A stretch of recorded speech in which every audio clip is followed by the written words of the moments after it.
Alright, hello, welcome back to another episode of the Manchester United Career Mode. We are here with episode 6 of season 2 today. I haven't actually uploaded episode 5 on YouTube yet as of like streaming of this. I still haven't uploaded episode 5. I apologise for that, I'll get it done after. But we are here once again to try and reclaim top spot. We had it for a day, then we simulated another day, and Chelsea took it again. Very upsetting behaviour because before that we managed to beat Bournemouth 2-1 with a last minute Ahmad clutch winner. And then I thought, oh, we'll sit top for a day, see what happens, see the lay of the land. Arsenal drew, so they're on the same points as us. And Chelsea also drew, but they were on 32 already. So now they go one clear, which is slightly annoying, but it's fine. We can maybe make up that gap. We have been scoring for absolute fun, as you can see. It's nearly an average of 3 goals per game. Defensively, has been quite sound as well, which is mad for me because I usually can't defend well. But it's actually a really good defensive performance as well. 41 and 17 at the moment. I might remind you as well that we have had a couple of thrashings so far, so the goal thing isn't exactly averaged out perfectly. As you can see, last episode we kicked off with a. What did we kick off with? We kicked off with a 2-all draw against Aston Villa. We then beat Leeds 6-0 at Island Road. They just didn't turn up. We lost to Athletic Bilbao in the Champions League, which dropped us out the top 8. We then played Luton, beat them 4-0, and we finished off with that clutch win against Bournemouth to keep us very much in the title race. Now, you might be wondering, why is there international friendlies? Why have some of the other games come up for international friendlies? You said you wouldn't be taking an international management job. Yeah, I got an offer and changed my mind. We are an international management offer from the lovely country of Spain. Now, when you look at this squad, when you look at Spain's squad, how can you say no to managing this team? Look at it. They've got Yamal on the right. He's only 18 and 84 rated. Nico Williams on the left. He's only 87 rated. And he's what? 23?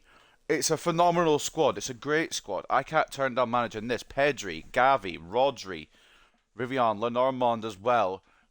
Really good defenders. The only place I would really worry about is Carvajal, but honestly, I'm just going to probably put Balde there anyway, and that does that. Or maybe even Porro, actually, since I didn't realise we had Porro, and we'll put Balde on the left. But the point is, we have got absolutely tons of options with the Spain squad. Look at it. Everyone is a superstar. There is no kind of room for error in this squad. It's just ridiculous. How can I turn this down? One simple answer: I can't turn this down. It's insane. It's an insane squad. We go in here, look at the player roles. We're not doing any international management today, I don't think. Um,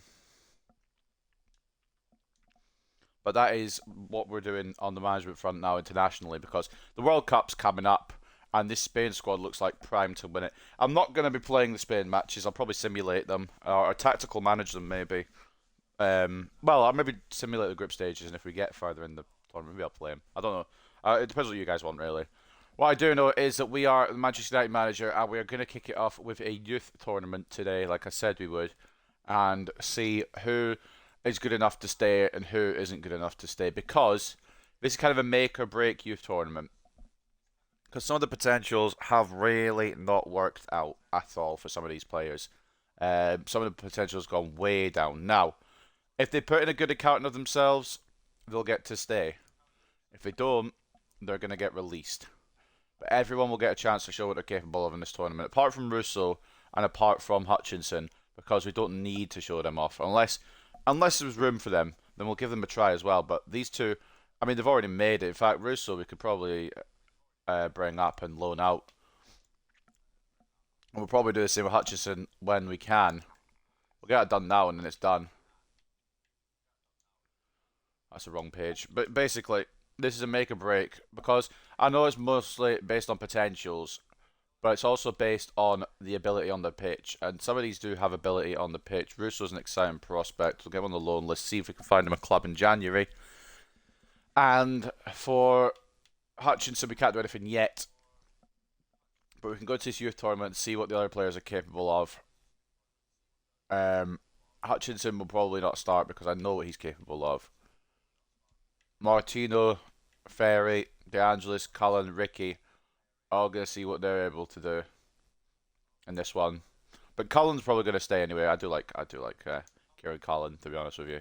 He'll probably get to stay just because I would have released him ages ago if I had ever wanted to. So the first game is the quarterfinal in this youth tournament against Arsenal. Gonzalez, Ricky, Cullen, DeAngelis, Ferry, and they've got Davis, Lane, Monnier, Tyler, and Krupa. There's no losses on a youth tournament. I don't even know if we're going to win it, to be honest, because we've not got any of the superstars we once had. They're all out loan clubs. But it's a chance to show for these players what they're capable of. Ferry drives it out of play. It's not a great start. To be fair, I did try and pass it in earlier, but he didn't register, just didn't bother. I don't know. But yeah, it's just a chance to show what these boys can do, and if any of them can make it. Even if they do stay in the academy, they'll probably go to a different. What I'm probably thinking is keeping them in the save, but selling them. This is basically, do they get released or not?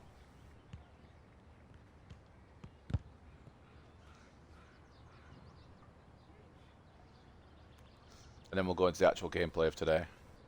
I've got a day off today, so I've got all the time in the world. So I'm doing the tournament today. I do like this man, DeAngelis, but he just doesn't seem to have the potential. None of these seem to have the potential. Look at him. Curving in and out. Can't find the finish, to be fair. Cripper blocks, but...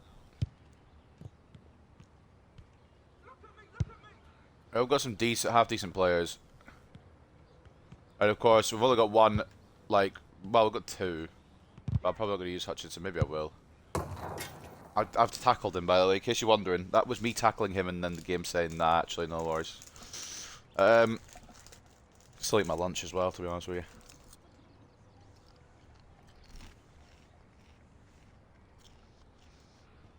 But there is one player who's not in. I think that's... I've forgotten who it is, actually, but there's one player I know that's not in.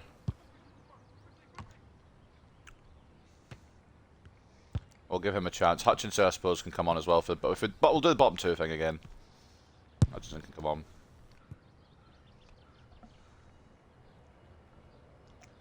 But first, I mean, we have to actually win the game. We're a goal down at the moment to the Arsenal Academy.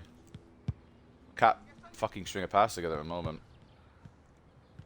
To be fair, this isn't the Youth Academy of old, the glory days of Roman Bowman and Riley Barton last season.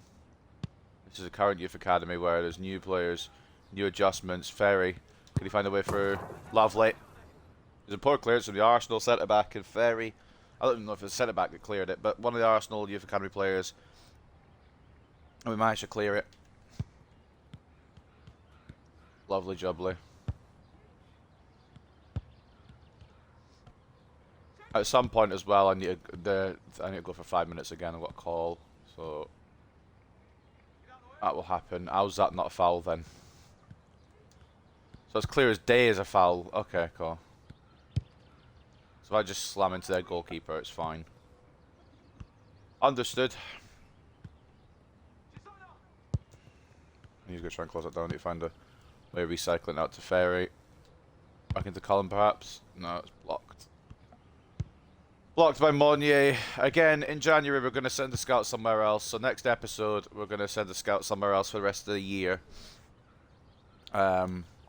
You lot can decide where said scout goes. And what position said scout will scout. Oh, Cullen. Mate, you got to be finishing that.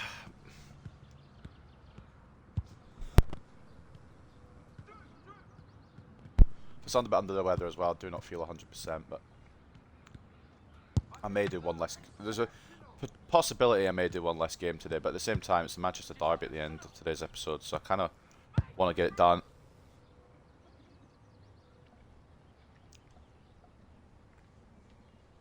I mean, you can see the quality dip from when Bowman and Barton were here to now.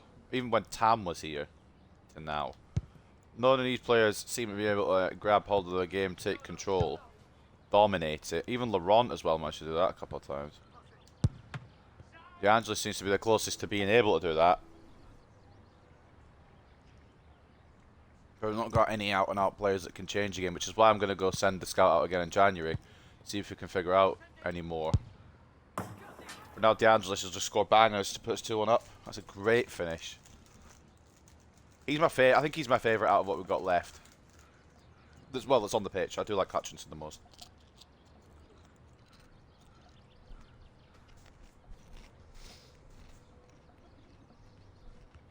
purely because Hutchinson looks like a genuinely good player, but in terms of these with the potential, it's kind of maxed out at 80 highest. This man here, DeAngelis, is the man for me.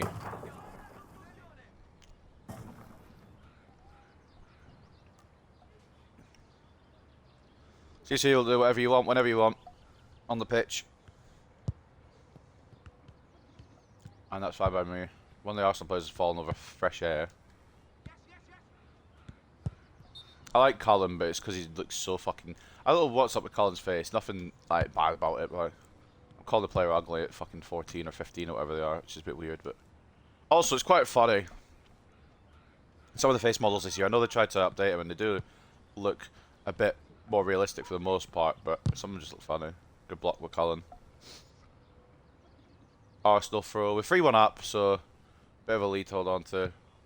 I made that mistake against West Brom. We were 3-1 up, and then we went to draw 3-3, and I think we ended up winning. In extra time, golden goal. But still, I don't want to make the mistake just because we're 2 goals up means it's over.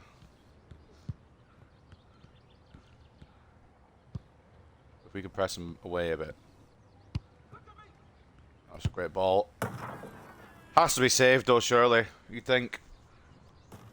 I'm not convinced by any of these goalkeepers that we brought in, but this man's the highest rated. I think it's Iglesias in goals now.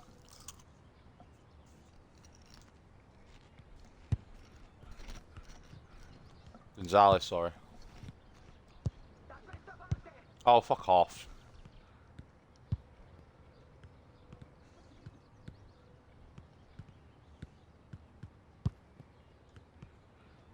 Nice one, DeAngelis. Seems to be doing everything at the moment. Tries a searching ball. Oh, it doesn't work.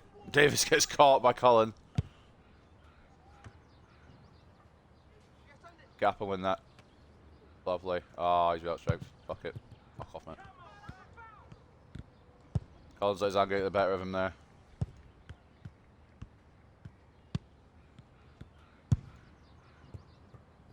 Well, these teams get a bit side heavy. I think Cullen's probably booked now, which makes sense. Should have been booked for one of the goalkeeper. It might have been even a bit of blue card, but Cullen's got that cheeky personality that keeps him on the pitch. Ferry, lovely finish. We've got a few stars. It's just it's difficult to get the best out of them.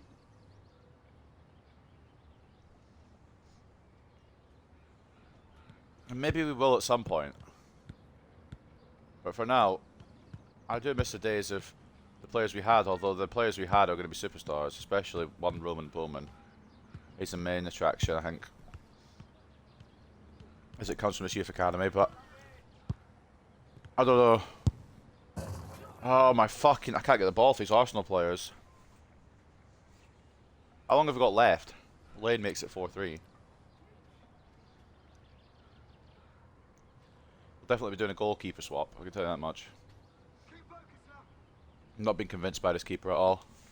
He's going to be the best out of the 3. We've got 30 seconds left. We can run down the clock, to be honest, or maybe just hit one more with us. Or maybe not, because...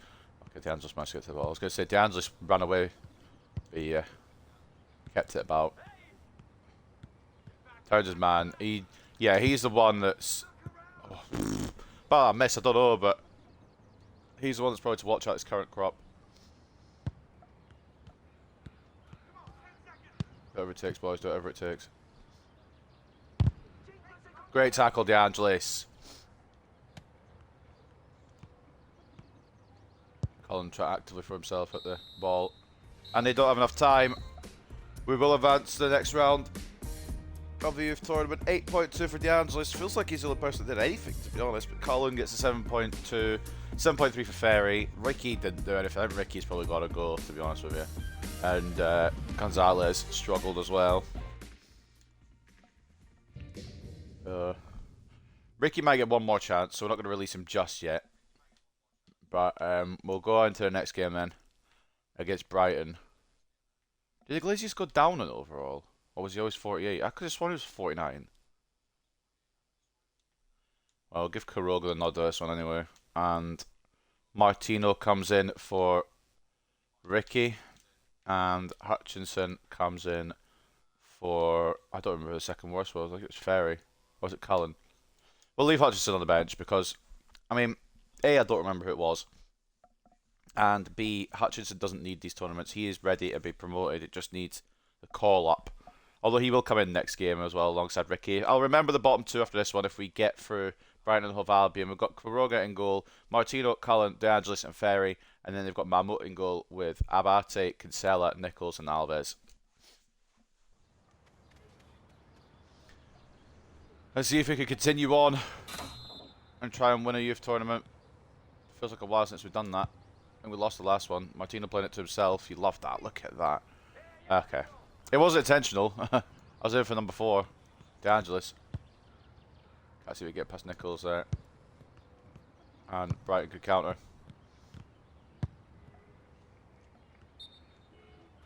Abate offside. I mean, I will always harken back to what academy players we had for these tournaments rather than what we've got now. But that's because what we've got now just doesn't kind of match up at all. Can't even get that ball to Cullen. I'm hoping at least one of those prospects that we got will become a first teamer. Good save, Quiroga. Yeah, I think Iglesias has gone down in overall, it looked like. Unless I'm just dumb, it was already 48. Couldn't get away with Cullen there.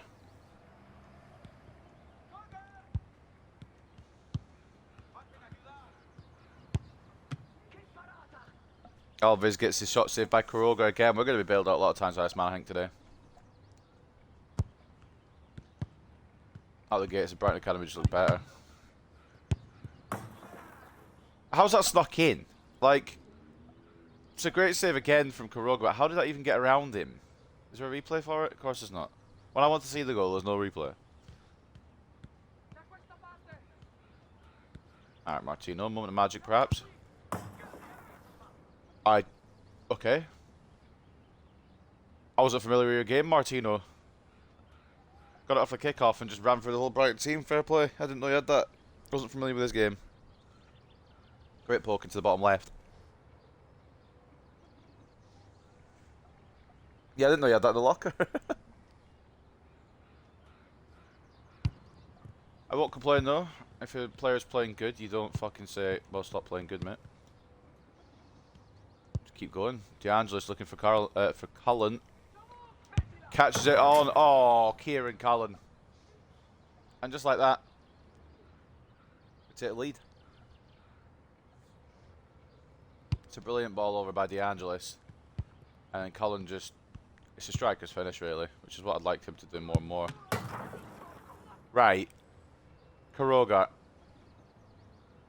I've been singing your praises and you just... Is it record watch this again? No, it won't show me. Too powerful, I believe the shot was there. Now Ferry makes his run. He's going to be goal after goal, this one, isn't it? Because Kieran Cullen's not going to get there, but... It was meant to get there. The pass was meant to be faster from Ferry, and it wasn't. Problematic as Brighton go again. Cullen turns it down. Blocks it for a corner. Nichols. Bate, Alves, good save, Quiroga. Simpler save than what he's had to make so far, to be honest, but still a good one. Can't get the ball for Martino wanting it, but just couldn't pick him out.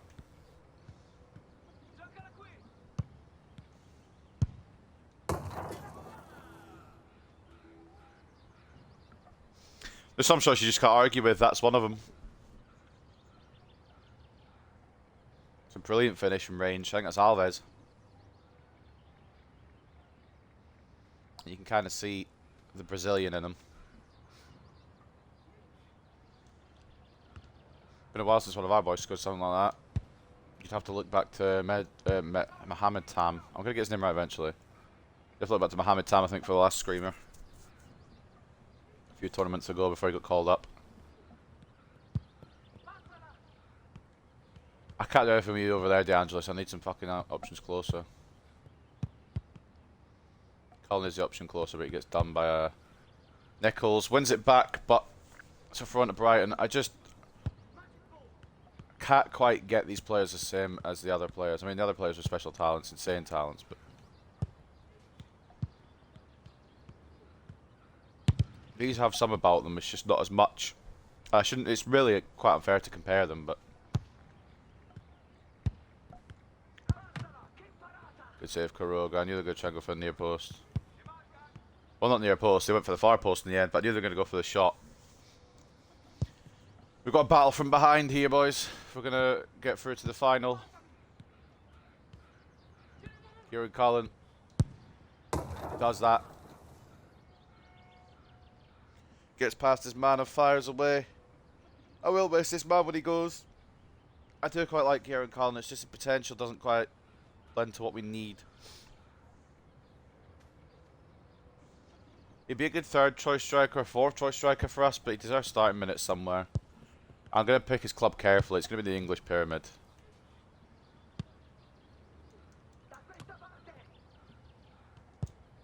Ferry, De Angelis. This just put us in the lead, you know. Fucking hell, that Nichols has got quite a bit of everything, doesn't he? Headed by Bate, but into the hands of Kuroga.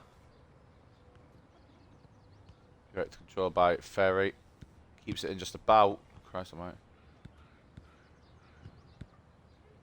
Martino tries one from range. Let's see if we could do one. Good block. Press. Move, man. Oh, that's annoying. I think I just got touched and they just stood in the way.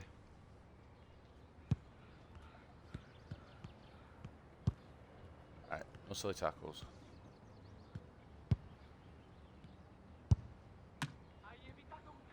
Easy save for Kuroga.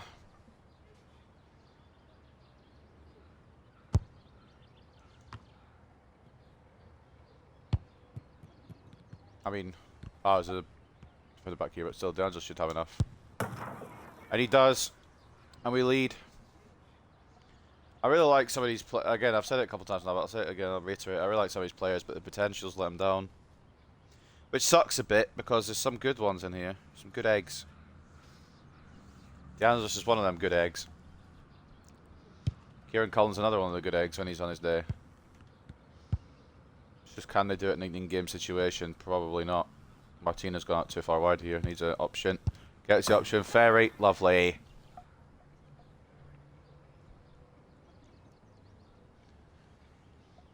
Took the touch too wide there with Martino, but he managed to make it into a chance, and it's 5-3 now. And barring any serious complications, we should be in for a Youth Academy final. Well, worst effort from Abate, but it's nowhere near. Kuroga had it covered.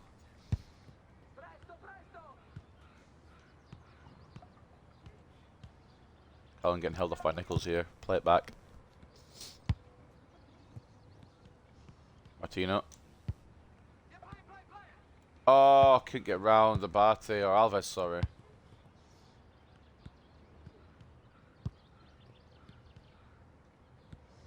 Oh, fuck off. I feel like I should have got the tackle in there. And there. We do get it there.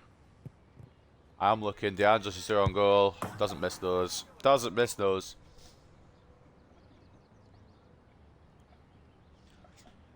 One of the most composed players I've seen in these youth tournaments, DeAngelis. Takes his time, lines it up and finishes it off. Rarely a miss from him, and if it is a miss, it's a very bad one, like the last match actually, where he put it wide towards the end. And that very composed. Can't get past Abate there, unfortunately. I don't think youth players can get injuries, can they? It's a great finish from Kinsella. Puts Brighton in with a sniff of a chance.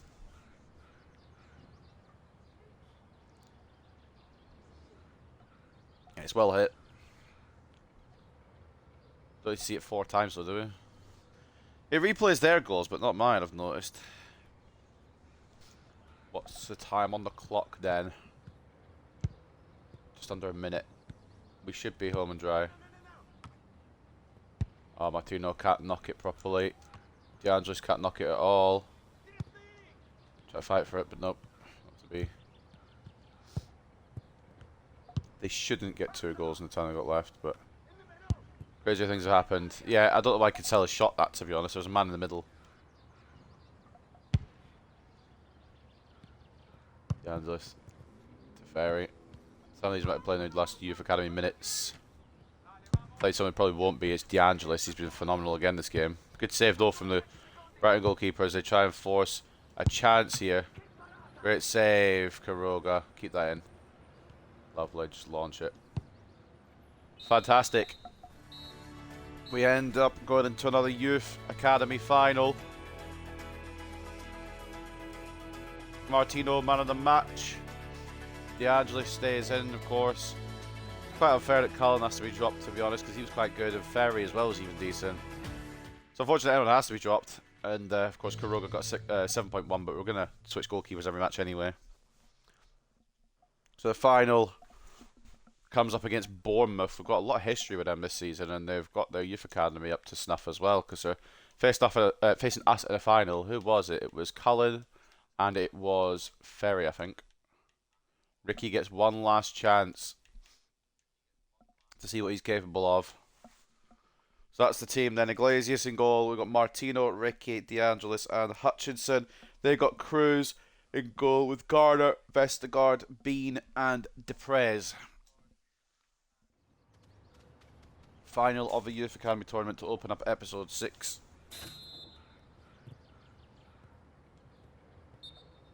Crunched them already. Lovely. Now, Martino, that was a good one. We needed that. Let him know. Statement.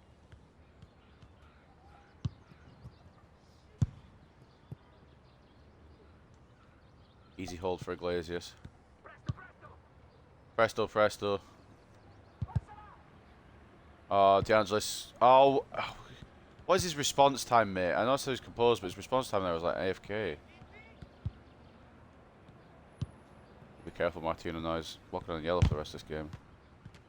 Great tackle. Can I get the ball, please? Thank you. Hutchinson doing some defensive work. Ricky needs a better showing than last time, but just can't seem to find anything with them all. It does fall to De Angelis. Wrong side of the post from Diego De Angelis. I'm trying to remember people's first names as well, but it's difficult. So many players to remember. I think it's Samuel Ricky. I don't think it's Samuel Ricky, to be honest. I can see this. I think it's Julio Ricky, perhaps. I don't remember Hutchinson's name. Shows where I'm at. Does win the header though. There's the ball back, but he's offside.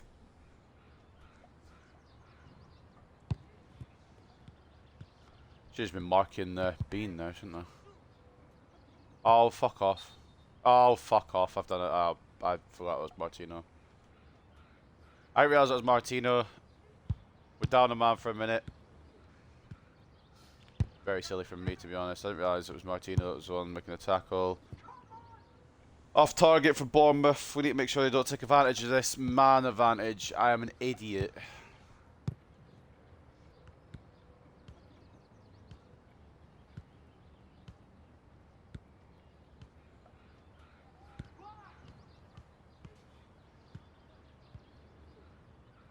So happy to hold it for a minute in the corner just till we get Martino back. Learns to come back away from a young age. Ah, they've got it back off me. Yeah, it's not going to work then. Ah, bollocks. He's offside though. Ah, too late from Vestergaard. We might be able to shit out our way to keeping it 0-0. Martino comes back. Not passes like that though. It's Hutchinson. You don't expect that from Hutchinson. Iglesias, mate. I'm not being funny, but all you have to do is just come in and fucking hold that. Why have you tried to tap that? Well, uphill battle once again. Martino's back. Why is he on a yellow still? What? Whatever. Just needed him. Just needed Martino. Comes back on and immediately equalises. Talk about a game changer. Get a drink out my fridge.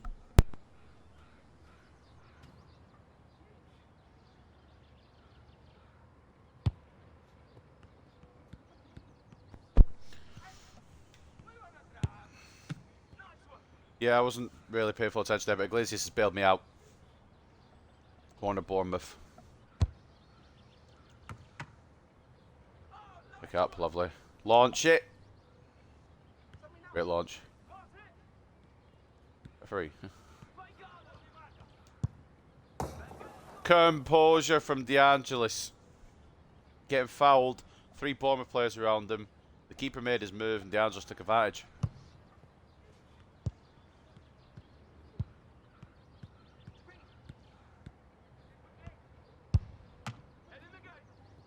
Good save. I was going to say good save to every save that they make because they're like level 48 or whatever, 48 overall. If he saves anything, it's a good save. That was a good finish from Vestergaard though. Never seems to be a low scoring rush game, it always seems to be high scoring.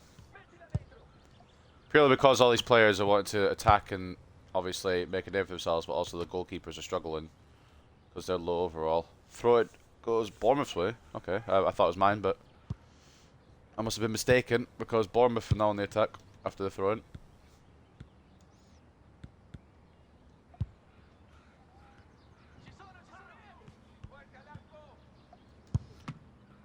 Oh, good save. De Angelis is pretty good though.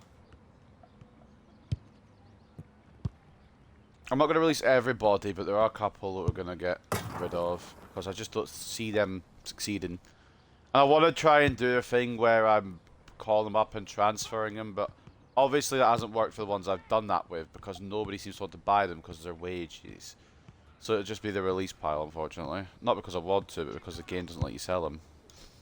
Well, the game does let you sell them, but the clubs coming in won't pay their wages. And of course, if the current crop doesn't get sold, we'll probably just put them out to free agency. Then clubs won't have to worry about their wages.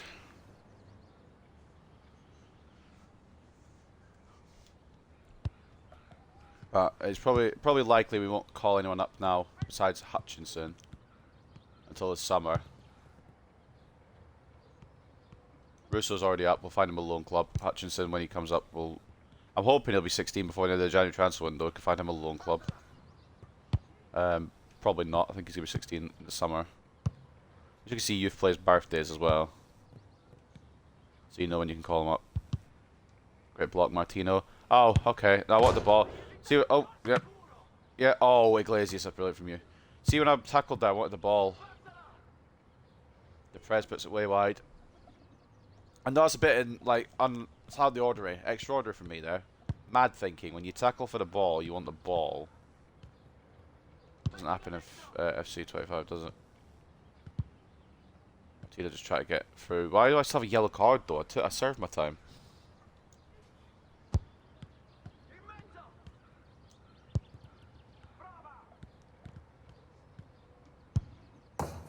Lovely. Just have to be patient with it, Ricky.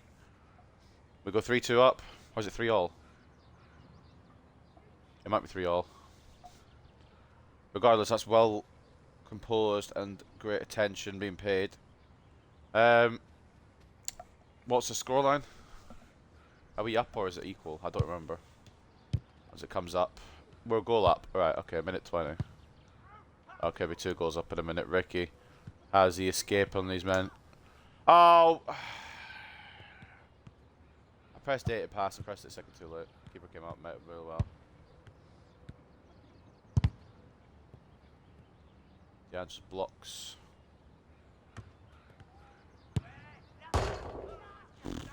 Not half bad effort. Rebound straight at Iglesias though. That's who is it aimed at? Presumably De Angelis, but he wasn't even there. Offside against a Bournemouth player.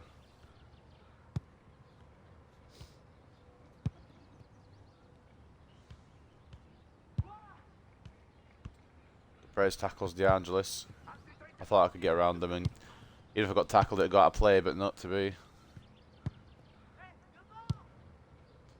Ball back stick. Great save, Iglesias keeping us alive. Only 20 seconds left. Come on, boys. Great block, De Angelis. Will it stay in? It does. Just launch it out of the pitch. Oh, that's a good launch. Martino can get it. He can't. 10 seconds.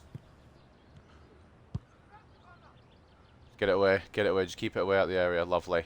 Lovely job, team. We won another youth tournament. Bit scrappy on some ends, but it does the job. The Angelis 8.5. Ricky with an 8. Javier Iglesias 7.8. 7 for Hutchinson and a 5.7 for Martino.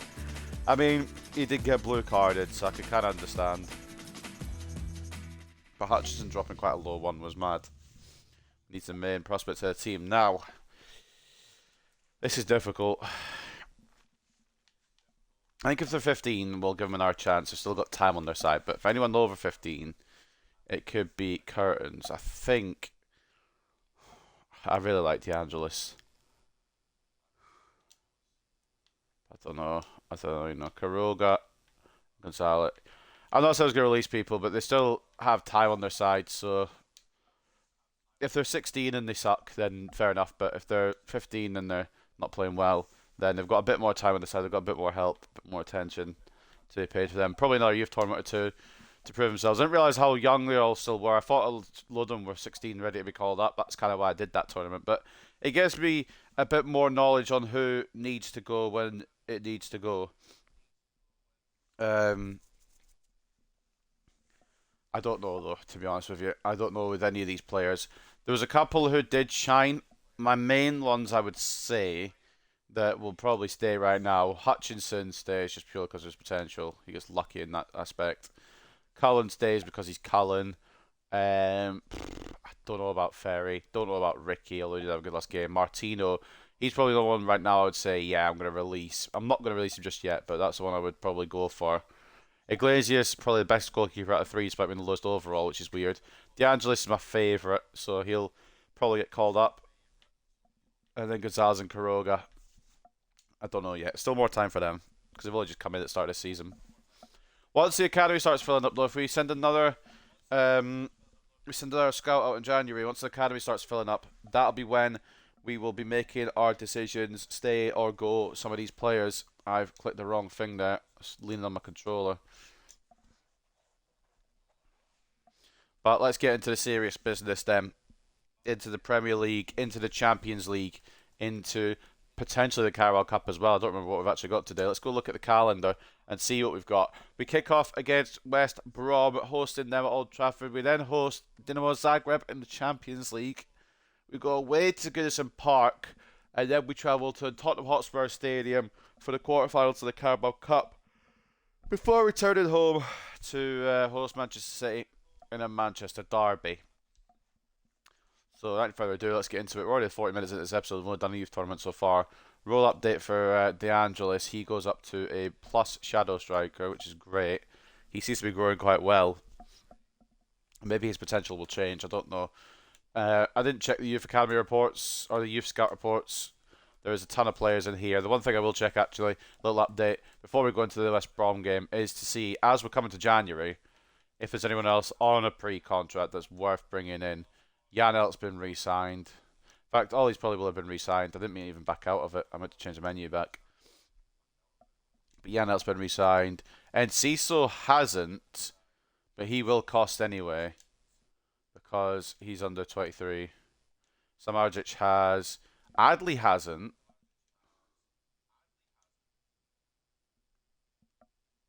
Do we want to go for this? Another striker option, perhaps?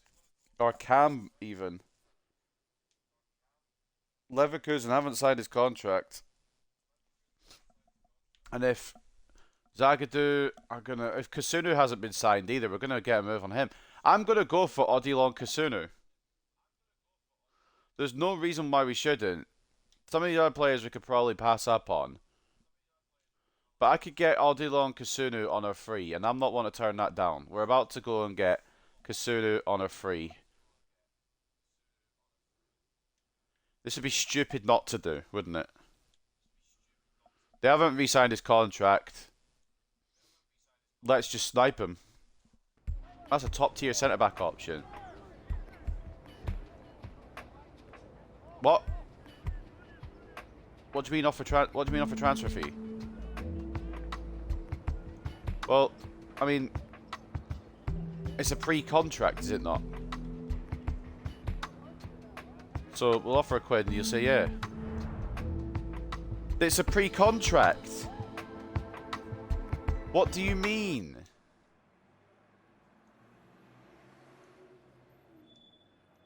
£500 because it should be a pre-contract deal. Oh, well, maybe we have to wait till January to actually pull the trigger on it. We'll keep these players just on there just in case. They'll probably end up signing before January as well. That's fucking irritating. Why does it give me the option to do it then? Why does it give me the option to do a pre-contract if I can't pre-contract it? What's the fucking point? Right, well, after that annoying news, we will go into this game against West Brom. What have we got to face then? It doesn't really matter. And I'll show you why it doesn't really matter in a minute. The last 5 matches have been losses. But that's just putting kind of a nice spin on it. Palmer in goal. Hegem and Furlong as the fullbacks. Bartley and McNair as the centre-backs with Bartley captaining the side. Moa and Malumbi as the CDM / centre mids. Johnson off the left, Fellows off the right. Swift at cam and then Josh Maya up top. Diangana, Dyke, Styles, Diakite for Botta, Wildsmith and Cole all on the bench. The top scorer, if you can find one, is, Devante Cole has 2, Mikey Johnson has 2, John Swift has 2, and a couple have 1. The highest goal scorer has 2. He's been put on the bench. So, just to show you how bad West Brom are doing. Like, it says the last 5 matches have been losses. That's right. But that's because the last 14 matches have been losses even. I'm lost for words. That's how bad they're doing. They haven't picked up a single point in the Premier League just yet. And they face a team who are hungry for Premier League glory. It's not going to look good for West Brom. They might be on for their 15th consecutive loss. Now, part of me kind of wants to give them some points just because I feel bad, but the other part of me knows that we need to stay in the title race here and put a fucking, just go a bit closer to Arsenal and Chelsea, keep pace with them, I suppose. Arsenal play Man City. Grealish got player of the month, it looks like. Man City are taking a screenshot of it, apparently. Anything else that we need to cover? Baldanzi continues to impress with the Man United star leading this season's assist charts. And he's not even been starting, so that kind of shows you how good he's been doing. Tyler Adams got player of the match against us for Bournemouth, even though we won. And we will go in then to this game. I don't think it's going to really be too much of a hassle.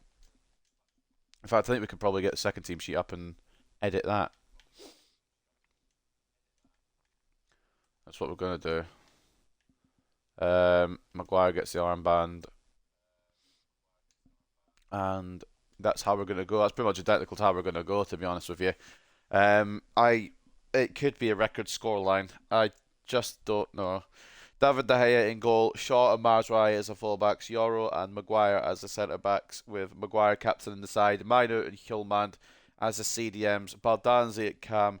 Rashford left wing. Ahmad right wing. Xerxes up top. At Old Trafford then. It is Manchester United versus West Bromwich Albion. Going to double check the bench actually. Just make sure I've got everything I want on there. Honestly, I could probably throw some of these players like a Bram de Jong, like a Guerra into this match, like a Russo perhaps. I'm actually going to put Stack on the bench. Because it just is that easy. But anyway, at Old Trafford then, Manchester United versus West Brom.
Right. I mean, I should be taking this seriously, shouldn't I? But unfortunately, it's a team that's gone 14 losses in a row, so I'm not really too bothered.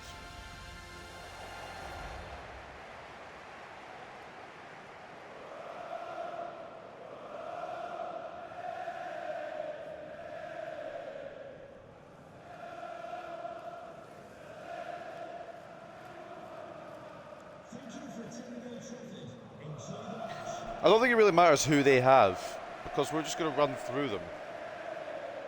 I don't know who their good players are, I don't know who their bad players are. Well, that's a lie. I know who their bad players are, and that's all of them.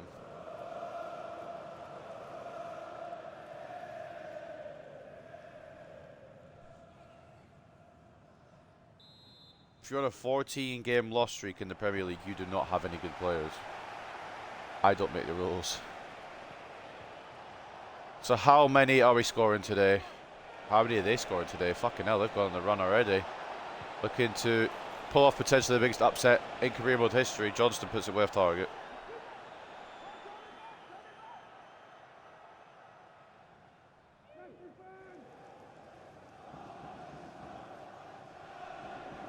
Well, I mean, if we do somehow lose this,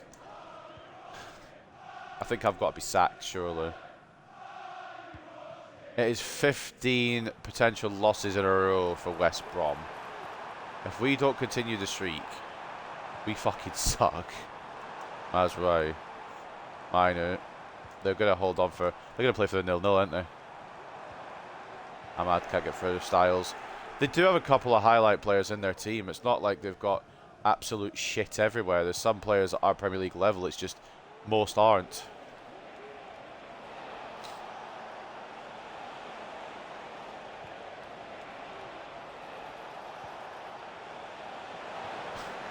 The commentator expects us to win by the odd goal.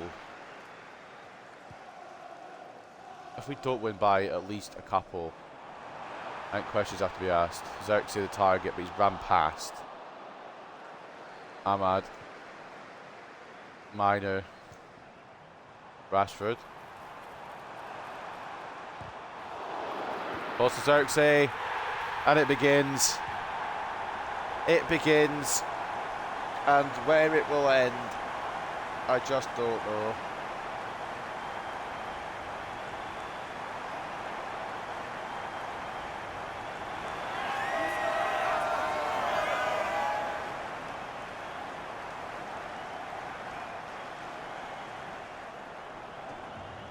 It's a block initially from Rashford's shot, but it falls straight to the path of Joshua Xerxes, and yeah, it's a long day at the office of West Bromwich Albion, if we're being transparent. Joshua Xerxes makes it 1-0 to Manchester United. Long day for West Brom.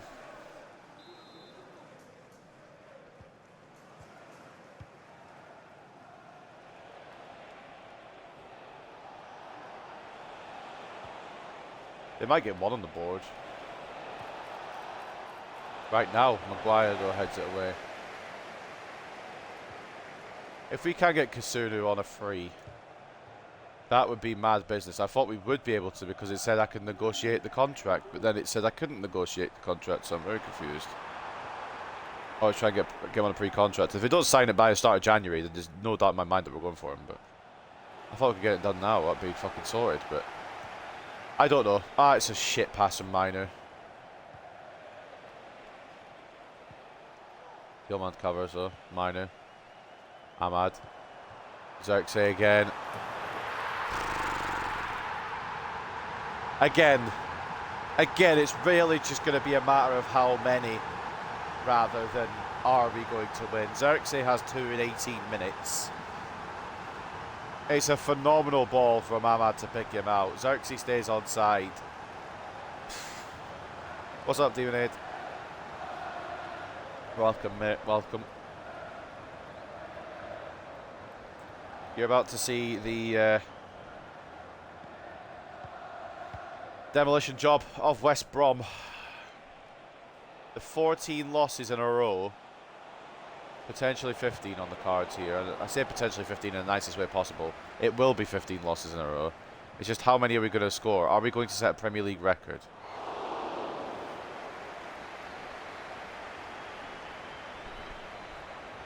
There's a high chance we set a Premier League record for a scoreline here. We've already beaten Fulham 8-2, beat Leeds 6-0.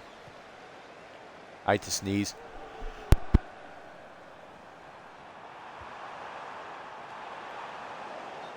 Xerxes was off, and the referee's going to call it back. Baldanzi not assisting, that is funny. Yeah, he hasn't assisted yet. I'm very concerned. Leads the league in assists, he hasn't assisted yet. What a sneeze ball. That was a sneeze cross from Ahmad. Couldn't see that fucking Xerxes was offside. Right. Oh, you. I think they're going to play it short. Again, the main task at hand is winning this game. It'd just be funny to set a record of some sort. Because West Brom have set a record. They set a record of probably most losses in a row. I don't know what the record is, but they're going for it. They're going for a goal. Fellows nearly makes it 2-1. Luke Shaw, mate, we need you to jump there, buddy. Oh, he did jump. Just didn't jump at the right place. That could have been 2-1. Slightly concerning that West Brom could score past us. Especially when the episode today only gets more difficult.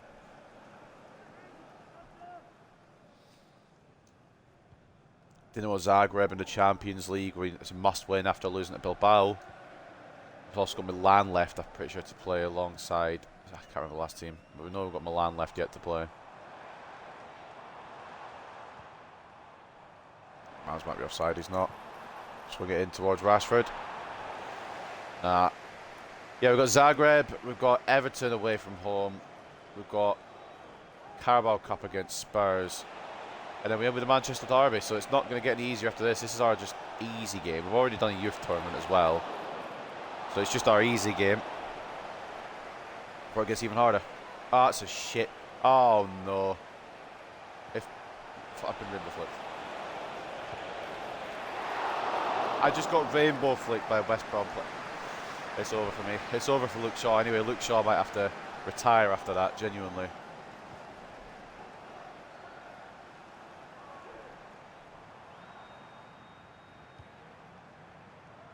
Ahmad. Out to Baldanzi. I don't know why he's all about here, but he is. Baldanzi. Rashford. Hits one. Oh! That's a hit and a half. That's a beautiful hit from number 10. Baldanzi floats it into him. It's a Baldanzi assist. He gets another one on the fucking board. It's a great finish. Baldanzi assist into a Rashford goal. And it's 3-0 Manchester United.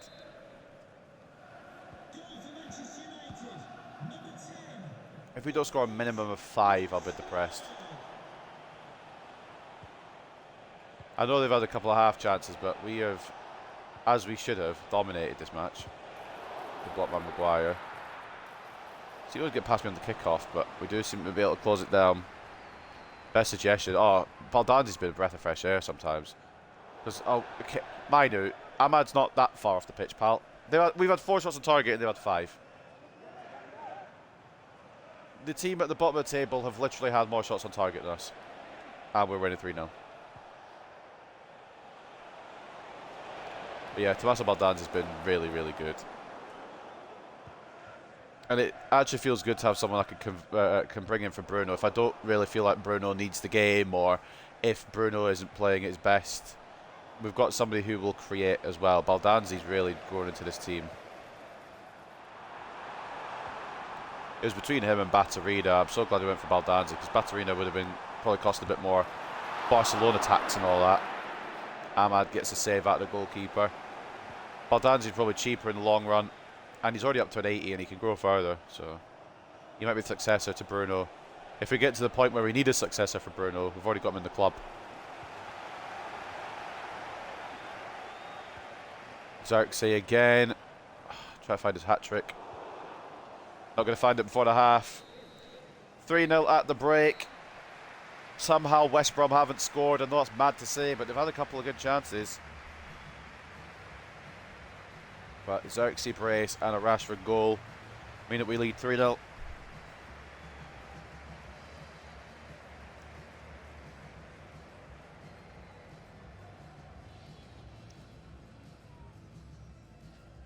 On one side of things, you've got to feel bad for West Brom as they're staring down their 15th loss in a row in the Premier League.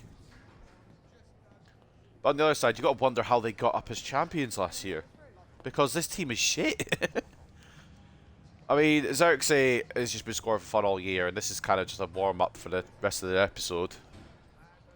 You'll probably bring in Højlund at some point second half, so he can have a chance at warming up for the rest of the episode.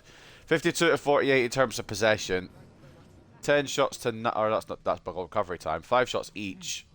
1.7 expected goals to 0.5. They've only had 2 shots on target, so the game was lying. We've had 4 shots on target though, and yeah, it's probably what you'd expect from this game. You probably expect just a demolition job, and it's been that so far. Xerxes again, like I said, popping off. Ahmad, Yilmaz, Baldanzi putting in solid efforts as well. Their goalkeeper's on a 4.4. Oh my god, their highest player's on a 6.7. It's a left back. Well, let's get into the second half and finish off the job then. We're on the 60th minute mark. We'll make a few changes.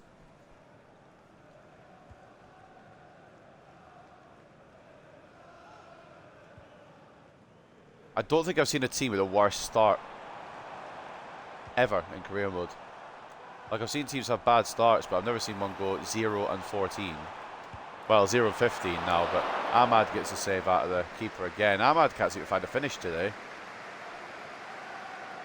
Only started him because... Actually, I don't know why I started him. He's better off the bench. I should have started Anthony. Rashford gets a shot blocked away. We're just trying him from range now. So I mean, Kobe Maidu, he's going to give it a go. Honestly, why not?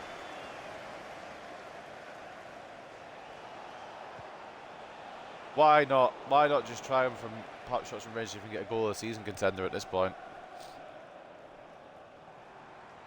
Yilmaz, Maidu, Rashford. Turns aside. Ah, Bartley reads him though. That's actually quite... I mean, like I said, some of them are actually okay players, but most of them aren't really ready for the Premier League.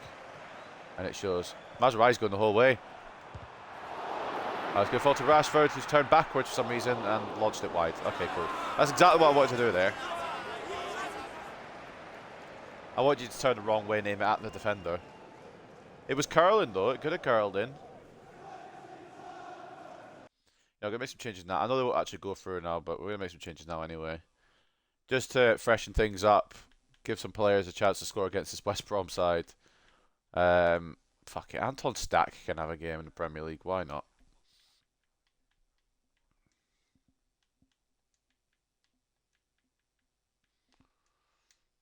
Bring on Dallo for whoever's got less fitness. Mazraoui's got 61, Shaw's got 61. Okay, well, he's not coming for either of them then. Those are the changes. I don't know if they'll make them before the goal kick or not. Oh, we do. They might not.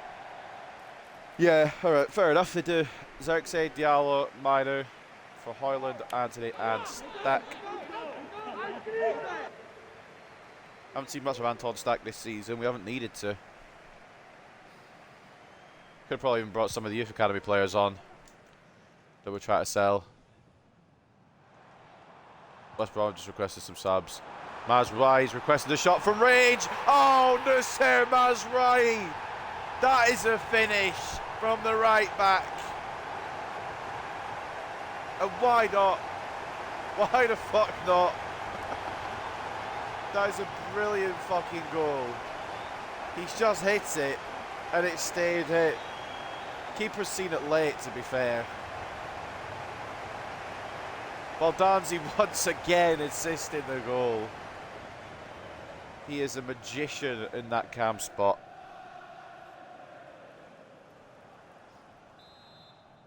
And I was going to sub him off as well, but I'm going to keep him on. So we've got Bruno fit for the Champions League. And Bruno can help us destroy Zagreb, hopefully. Or at least beat Zagreb. I'm going a bit stronger in the Champions League because I just don't trust us right now. Haaland. Baldan's in the centre. Oh, it's a shit ball. It's also tried to lock onto Rashford, I think. For a pass from Haaland. Tried to rush it, I think.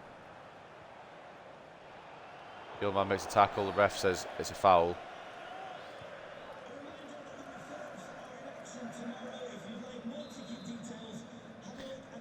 I mean, it's what you do. I was gonna say, De Gea, you got that fucking sorted, mate. It's probably one of the easiest games we'll have all season, and we've got to play them again at some point. Goodness knows what their record will be then. I wonder if they'll get a point at all this season. You'd like to they'll get one at least, right? Haaland nearly picked up by Luke Shaw.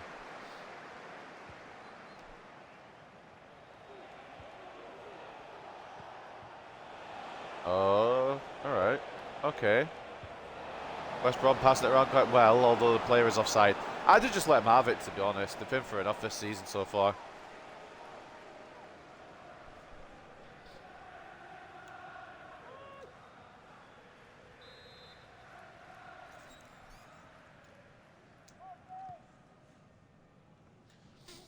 We've already got our next backup centre-back lined up as well, if the game will let me do it. Because it said I could sign the guy on a pre-contract, and when I went to try and do it, it wouldn't let me. It said pay transfer fee, so I'm going to wait till January to try it. I do love Maguire, but I think it's probably his time to go after this season. In fact, it's probably his time to go last season. I just kept him another year because I like him. Alright. Fair enough. Yeah, go celebrate your goal. That's all you're getting from this game, pal. Thiago Tomas ruins the clean sheet. Leaves Euro for dead. And Maguire has got the pace of a tractor, so couldn't catch up. And that's got, you've got to question maybe De Gea's career now. He's conceded to this West Brom side. West Brom will take that. I mean, obviously, it means nothing to the grand scheme of things, but for them it'll mean something.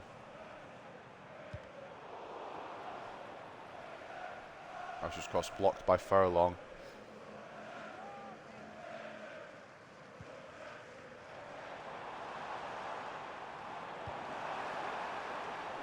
Bit of a heavy cross, that one, but okay. And also the wrong pass, but okay. Right, cool. I mean, it's West Brom, so I'm not really fussed if they just get a couple of goals for their morale, but like, don't give them it. Oh, I've given them it. Nice save there, yeah.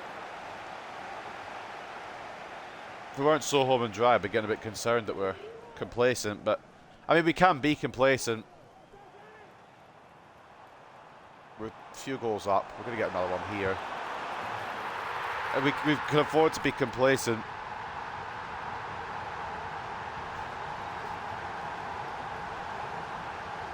Just like that, we regain the 4-goal cushion.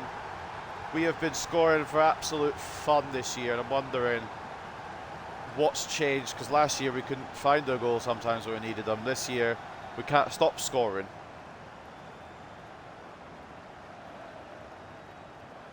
Right, the easy teams have been really easy to beat, like the Leeds, like the Lutons, like the West Broms. Hell, Fulham we put 8 past.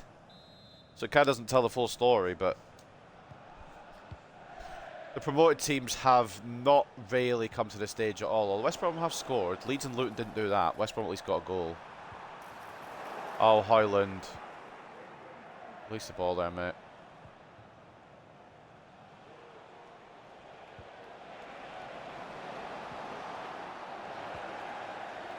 Still not sure how I feel about Luke Shaw playing a whole 90 minutes, but we're nearly there now, so. Yeah, it's a poor cross, but it's also not who I was aiming for. I saw Anthony in space at the back post, and he might have been offside as well, but that's who I was aiming for. Haaland I knew was offside, which is why I tried to put a bit more power on it.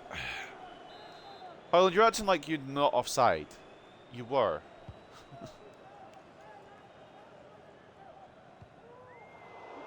Oh, Stack. Oh, Anton Stack. What is that pass? One of them's got an injury. to add to their fucking season. They've got 15 losses in a row and they've got an injury to one of their players. Ball in, headed away by Maz. No issue. Anthony might have an issue with keeping it though under pressure. You know what? If in doubt, give it a try. Like, you miss 100% of the shots you don't take. Fellows comes off for Diangana.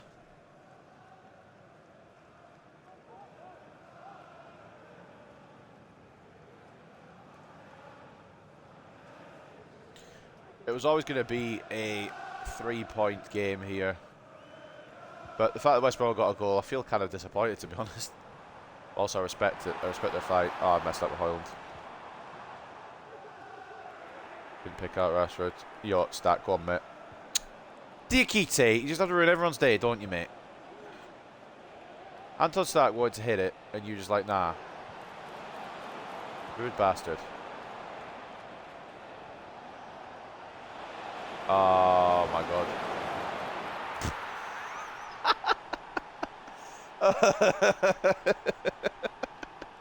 We conceded another one. Yeah, West Brom. We all love West Brom. I did shit with Euro there. That's my own fault. The goals have been good.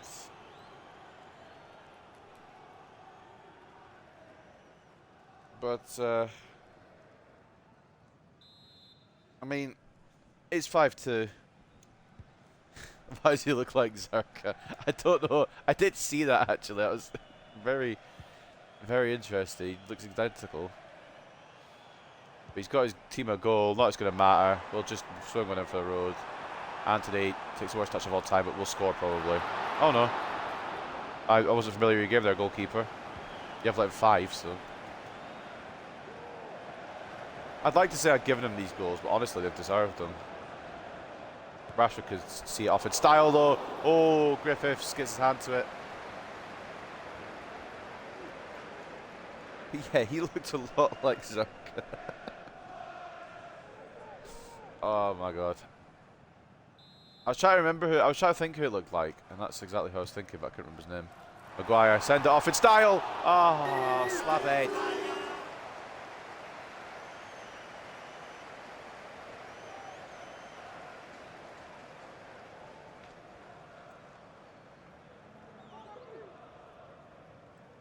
Alex Power, my days. Well, it's a dominant victory. We got a bit complacent, hence why they have 2. But I feel like at least they probably feel like they've taken something from this game. They might get one more. Why does the referee let us go, though, is my question. Right. Well, that's probably the easiest Premier League game we'll play all season. It's not even our highest scoreline. They've taken goal difference, yeah, honestly. They've taken, well, I mean, we've added 3 to ours. We could have added 5, but I mean, they've saved themselves a little bit. It's only 15 losses in a row and a slight amount of goal difference changed. Oh yeah, goals 4, yeah, true. I was going to say, that makes sense. Xerxes brace, Rashford, Mazraoui stunner, and Hoyland. They got 2 for Thomas and Zerka HD. But I mean, Mazraoui's goals were picking a bunch. And Baldanzi adds to his ever-growing collection of assists with 2 more today. Xerxes got man of the match, a brace and an 8.9. Ahmad with an 8.6 and an assist. Rashford with 1 of each. He gets an 8.3. Cobby and Morton Hulmand were very, very good. Maguire was solid. Baldanzi, 2 assists at 7.9. There wasn't really a bad performance. It's just I got a bit complacent towards the end. A goal of 7.1 for Hoyland as well. For West Brom, if they have a good player, I mean, I guess they do. Thiago Tomas, why he chose to go there is beyond me, but he has chosen to go there. He got a goal and an 8. Bartley with a 7.4. Zerka with a goal and a 7.3. He doesn't look as much like him on the picture, actually, as he does in the game. Assist at 7.3 for Diakite, and the other assist coming from Fellows, with Griffiths getting a 4, because he conceded 5, obviously. So we've got 4 rating. And the match facts read like this: we deserved it. 53 to 47 in terms of possession, 15 shots to 10, 3.0 expected goals to 1.5. We had double our expected goals. more than their shots, more shot accuracy. It was dominant, but we did get a bit. We can't be getting complacent against other teams. West Brom could probably afford to a little bit. If that's a Man City, if that's a Spurs, we can't get away with that. And we need to maybe focus on that a bit.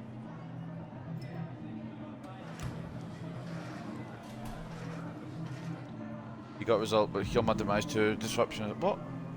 Hillman was fine. Hillman was good. But yeah, we fucking destroyed him. Stupid questions. Rashford especially stood out as a menace for your opposition. It was a bit good, wasn't he? It's not like Rashford doesn't put in good displays when he gets a chance. It's just Garnacho's the number 7 and he puts in better displays. He's my star boy. But yeah, Baldanzi again. He is something special. I believe he's got double figures assists now, and he's come off the bench for most of those. I think he actually has overtaken Bruno overall. Hold on. Excuse me. I don't want to go and look in the Champions League yet. Premier League. Oh, this is the wrong page, isn't it? Hold on. I want to check how many he's got now in the Premier League. Harry Kane's got 8 goals for Bayern in 5 appearances. That's mad numbers. Change competition. There we go. 9 in 9 for Tommaso Baldanzi. He is a creation machine. He's left everyone else in the dust. Jack Grealish and Youngman Son have played every game and they're not even close. Even Bruno's not close. Rashford's got 5 and 7, which is still pretty good.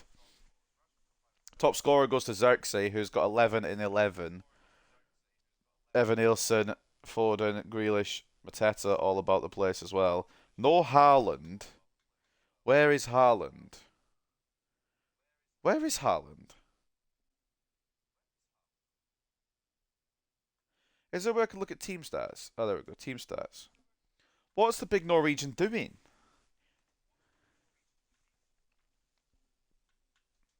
Maybe that's why City have been struggling a bit. He's had 9 games and only 3 goals.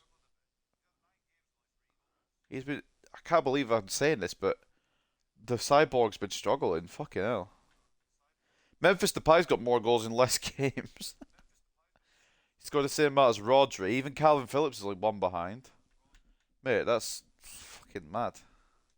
Right. Well, on we go then. Into the Champions League. Need to make sure all the training plans are sorted. Development schedule for Ugarte, which means he's probably hit his potential of 87 or 88? 87. He's hit his potential. That's fine. Also, Hillman's got a roll update. But yeah, Ugarte is going to be here probably till the end. Hillman's got that holding plus, and he can still go further. I'm keeping him on this for now, because he's nearly an 84, and his speed will go up, and then we'll switch him to a centre-half plan as well. Because either way, I'd like if it's Højlund or... Not Højlund. Where am I getting Højlund from? Hillman or Ugarte that goes alongside Mainu. I'd like Mainu to be the further forward of the two, which is why I've not got him on a centre-half plan. We've got... Oh, I do have him on a centre-half plan. We'll go on the playmaker plan for him. I didn't realise I had him on a centre-half plan. He's still an exciting prospect. 82 rated at just 20 years of age. Could go up to 83. It'll take a while, apparently. Oh, centre-half does it quicker. Okay, we'll leave him on centre-half for now, then. Loan growth check as well. I just want to keep an eye on Bowman and Barton. Just in case I might have want to call them back, perhaps. But they haven't grown from their rating since I last checked. And Big Dave is happy he's getting in football, although he did concede to at West Brom. And Russo's happy to be called up, but he's going to hopefully find a loan move. And before we advance, we'll review the training plans, just to make sure everyone's got their energy shits on. Well, the ones I'm going to be using have got their energy shits on. So anyone with an orange or a yellow, get the energy plan. Oh, could this game let me scroll? It is so laggy. That's one thing I really don't like about this game so far. It's laggy as fuck.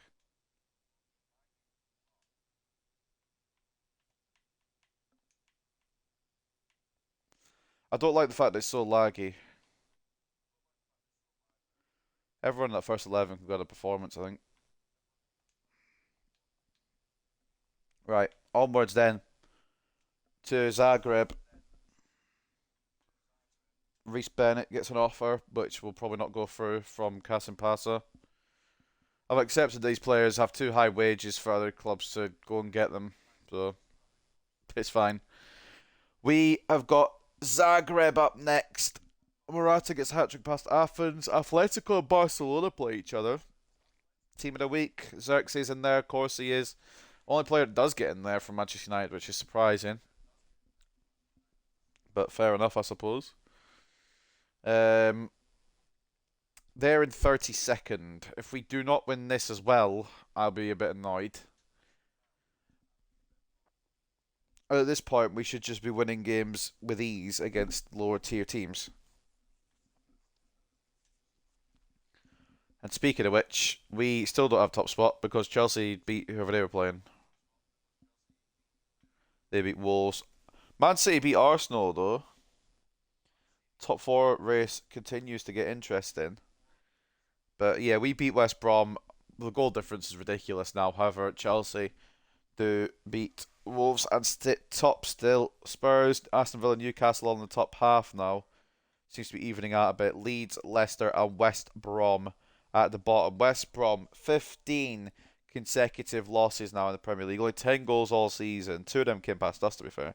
35 conceded, which actually isn't bad, to be honest with you, for a team that's lost 15 in a row. But anyway, on to the next one with Dinamo Zagreb. We are in 17th because other teams have played already. A win would put us back into the top 8, I think, wouldn't it? Dependent on goal difference. I think that's how it works in this format. Goal difference rather than head-to-head, because head-to-head wouldn't make sense because you don't play half the teams. It has to be goal difference it works out on. So a win here would put us back into the top 8, potentially. So let's go get it. See what they've got to offer. Dinamo Zagreb. Nevestic in goal, Pierre, Gabriel and Ogiwara as the fullbacks, May and Teofile, or Teofile, I don't know how to pronounce it, as the captain and centre-backs there, Misic and Bulat as the CDMs, Casavenda as the cam, Hoxha as the left wing, Piaka as the right wing, Kulinovic up top, and Buku, Torrente, Stojkovic, Bernauer, Cordoba, Peric and Ademi on the bench. 1 win out of their last 5, 4 losses as well. Their best player is Sandro Kulinovic. For some reason, it's now letting me order it in goals. I don't understand why, but okay. Fair enough. That is the way they look. And we probably can afford to rotate a little bit. I'm not going to rotate all the way because we need to win this. Coventry want to come in for Russo for half a season. I'm happy to allow that to go through on a short loan basis. And I think that's everything. Press conference. Let's see what we've got to say before this one.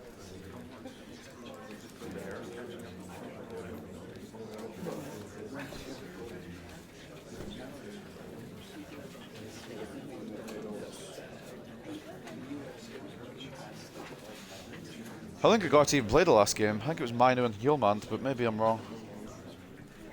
Maybe he's talking about Ugarte's last game. I don't remember when that was. That might have been the game beforehand. Mino did well. I'm going to go for a Mino Ugarte link up, I think, in this one.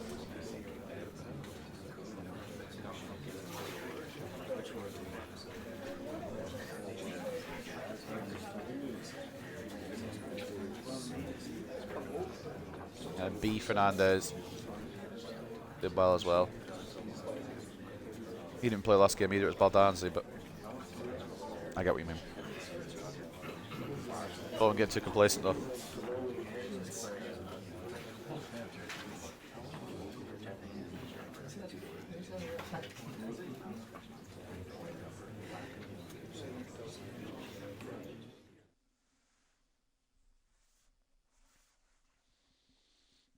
Sweet.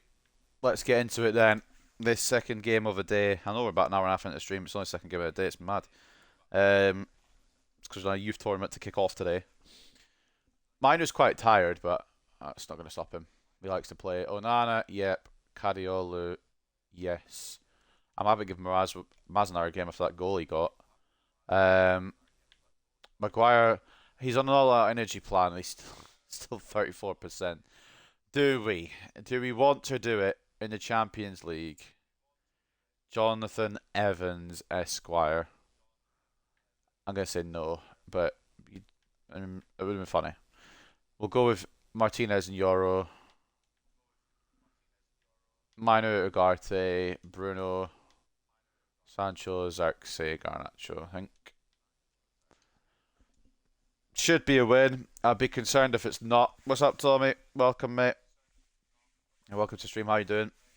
Onana in goal. Cariolo and Mazrai as the fullbacks. Martinez and Euro as the centre-backs. Mino and Ugarte as the CDMs. So Fernandes, Cam and captain. Garnacho off the left. Sancho off the right. Xerxes for the middle. It is Manchester United versus Dinamo Zagreb at Old Trafford. A must win to potentially put us back into the top 8 of the group stage. Let's go.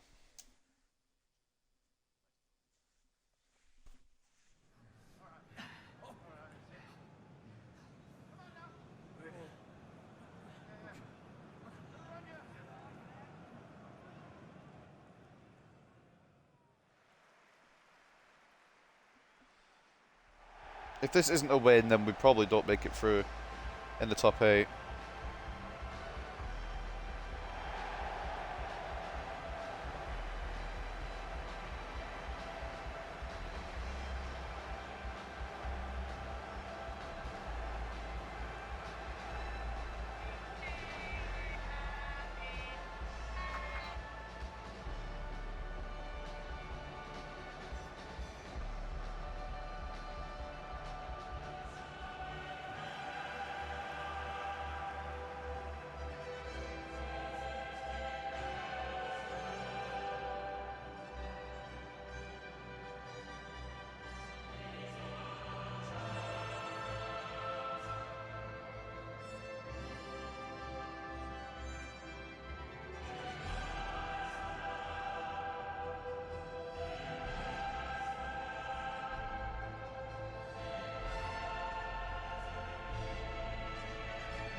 I'll be very upset if we don't win.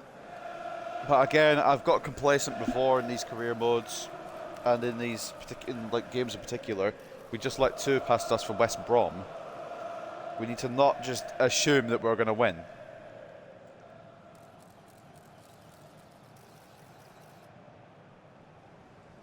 This is a competition of Europe's elite, so it's not just going to be let's walk over them.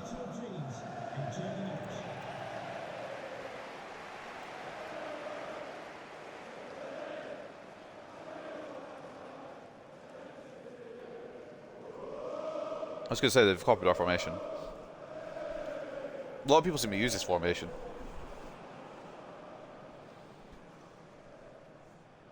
Thanks to Sevener, who was in the stream a few days, I think it was a couple of weeks ago now, who told me to do this in the first place. I think it was towards the end of season 1. Suggested that we change the formation to this. It's worked fucking wonders, I can't lie. I really like it. But yeah, again, we can't just assume we're going to win these, even if we are using a stronger team. We need to actually prove on the pitch that we're better, that we're stronger, that we're going to win this. Great interception by Ugarte, but doesn't look like my centre-back. Ugarte will just get it again then. It's his final, do it twice. And I'll pass it back so I can do it again. Ugarte lost intercept. He didn't intercept that time. Just win the ball though. Yeah, Ugarte probably stays till the end now.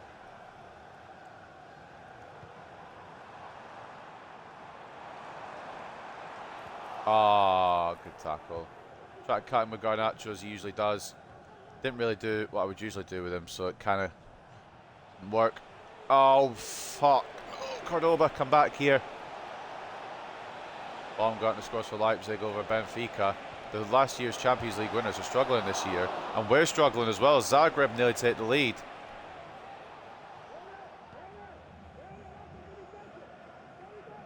Yeah, Benfica, I don't even think are in the playoff spots at the moment.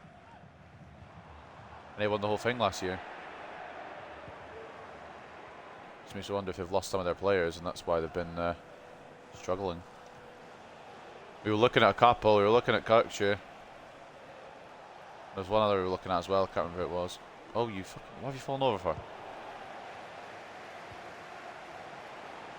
We're looking at their goalkeeper. I think that was Trubin. I think he went to West Ham, if I remember correctly. If that was even the goalkeeper they had. I might mix him up with somebody else. Minor... the vision... You know what? I respect the vision because he was running through. Didn't happen.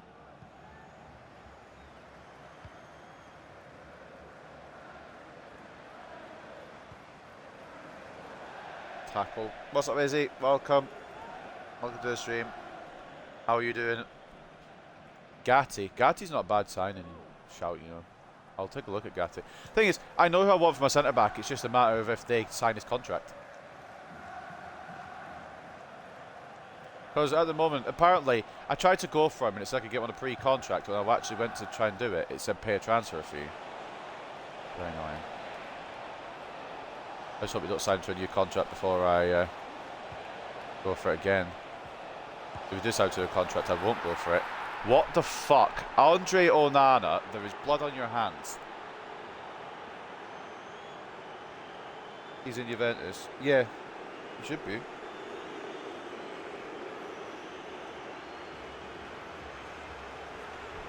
Oh, mate, I don't know. I've not closed that down, to be honest, but Onana has to be saving that at his near post. Now I've got fucking something in my eye. Oh, it's all falling apart.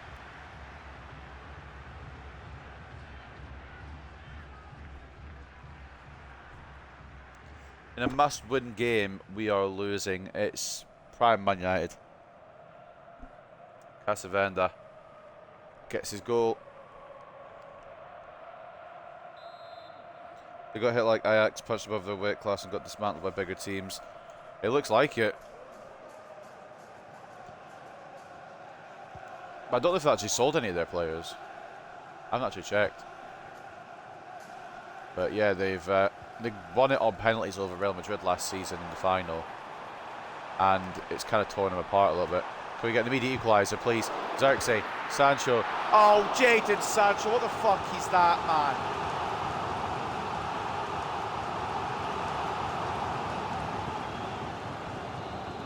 Oh, it's a corner. Fair enough. Fair enough. My apologies for yelling at you, Sancho. I didn't realise it was a corner. Towards Euro. Well, it was meant to be towards Euro, but just swung ever closer to the keeper. Fernandez. Finds Xerxes, perhaps. No. Euro. Keeps it alive. Ugarte. I kind of want to hit that. I won't. Need the goal. Sancho. Minor. Garnacho. Slides through. There it is, immediate equaliser more or less. Star boy, Alejandro Garnacho makes it 1-1.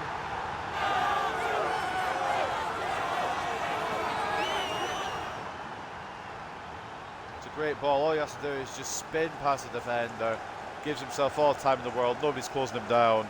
He doesn't miss those. Career mode idea for you after this one. I will hear it. I will hear what you've got to say. My game didn't come yet. What day were you meant to get it? Wasn't it meant to be last week?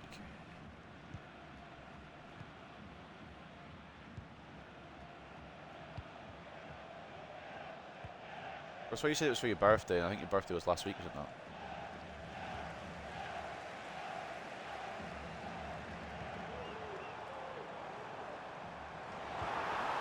Oh yeah, Xerxes, if you could just be offside by about 3 miles, that would be great.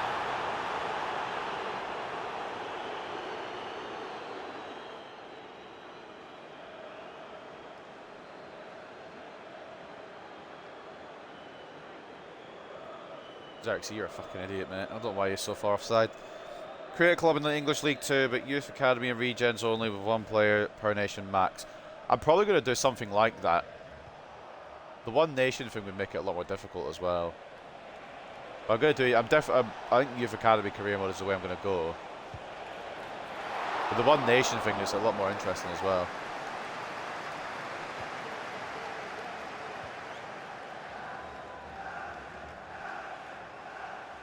Also makes it a lot more difficult to find players early on.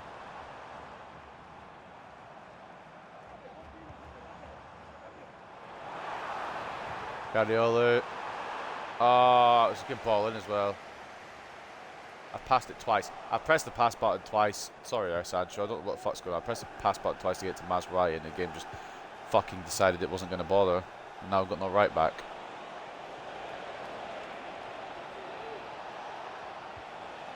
Nice one, good cover, Mazraoui. Yoro had the position covered. Mazraoui went to the ball. Good teamwork. Sancho picks out Garnacho. It's a great ball. Just knows where I'm going. To be fair, it's quite obvious, but still, great tackle. Ref. Surely that's a penalty.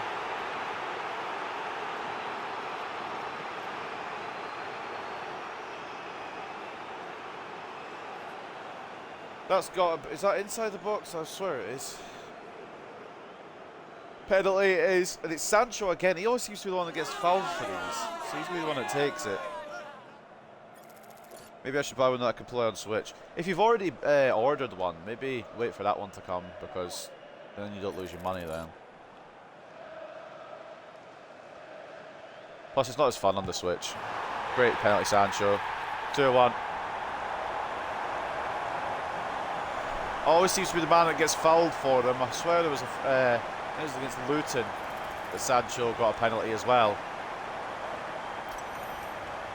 Just powers it past the Zagreb goalkeeper. Sometimes up in the AI difficulty doesn't make it hard enough. True, that's why I sometimes use sliders as well, to give them a bit more speed, give them a bit more ability. And it's something I might do at some point. I feel like it's at a good level though for world class, because I struggle still sometimes against some teams. I'm beating the teams that I should be beating, but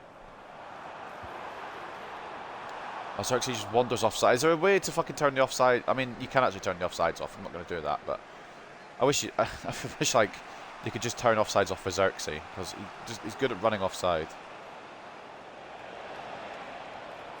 Oxa escapes Mazraoui here, try to lunge at him, didn't work. Ball in is to nobody. I don't know if it was a shot or a cross.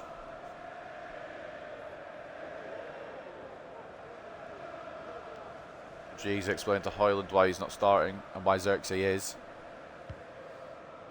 He's just saying, well, Xerxes scored more goals, mate. And Hoyland's like, oh yeah, he has, to be fair. They've both been very good this season, though. Please be on side still. Hopefully. Ah, it was a good floating cross in as well towards Sancho. Just couldn't win it. But that will take us to the break.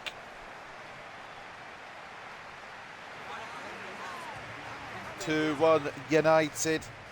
Thanks to Jadon Sancho's penalty after we went down 1-0. Equaliser from Garnacho. We lead through Sancho off the spot.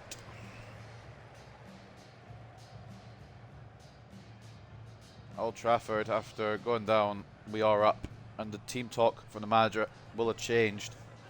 I figured with loads of new nations to scout in the youth academy, you could have access to more players good enough for the team.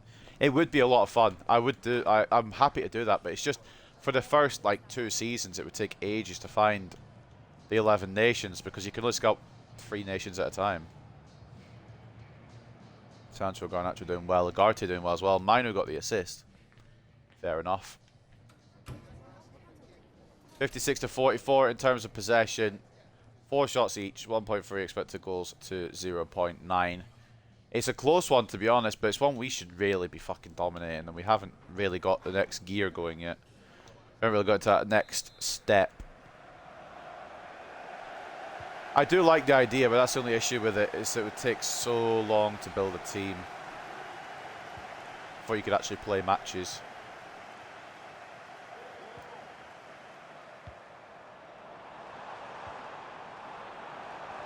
Maybe after sim a season before I even started. Why not? Ah, that's why not. I don't know why I did that, to be honest. I do like a Mino screamer, but we've only seen a couple, and I shouldn't expect them every time. Yeah, I don't know why I did that. I if I'm going to do it, aim it at the goal.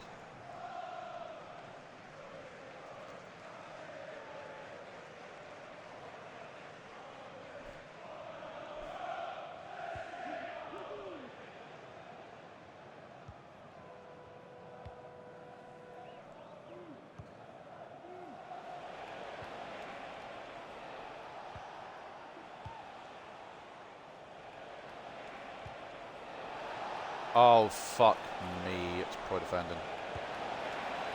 Poor shooting from them, thankfully, but it's really bad defending from me. Kolanovic puts it over the top. Send them out for 3 months each, scout to roughly 12 players to main team if you start scouting day one, plus a few you facing the free agents. It would still take, it would still take a full season, and if you had to do like the bench and the reserves as well, it might even take 2 seasons. I'm not saying no, I'm saying it's a good idea. I'll do a youth academy save. I don't know if it'll just be exactly like that though. Oh, Sancho took Nevistich off guard.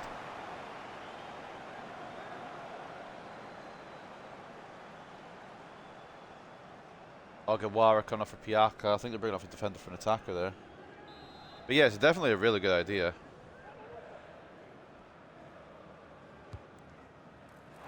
Building nations. Maybe I won't do 1 nation per...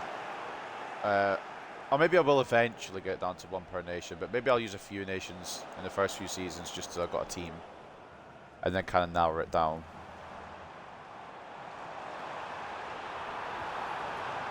Like say if I find 3 really good Scottish prospects, I'll use them, and then once we get a bit further on, I'll take 2 of them out and then use just 1. Kind of like that. And we'll end, at the very end we'll have a player from each nation, but at the start we'll probably have a few from each nation, just to start with. I don't know, there's definitely a way it could be done.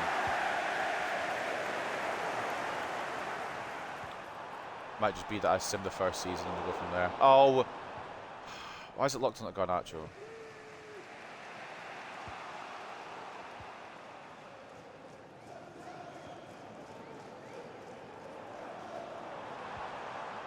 Like as many goals as we can here, really, so the goal difference gets helped a little bit. I should have tried to play it through. Should have tried to play it through Sancho. He was on for a little moment there. Oh, Cobby. Cobby's been good today, but I think the tiredness is kind of setting in. Excuse me, I've tackled. They've got some subs requests. I'm going to request some as well. Cobb, mine, will go off because he's exhausted. And we'll bring on Matthias de Ligt as well for Yoro. Mazraoui off for Dalot. And Hoyland off for Xerxes. Or Hoyland on for Xerxes.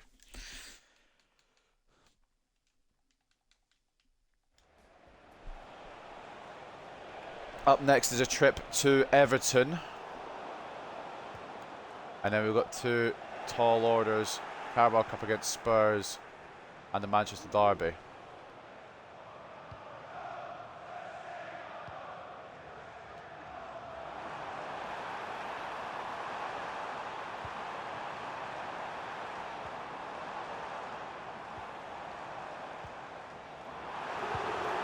Patience. Oh, Xerxes unlucky, man. Quadruple substitution.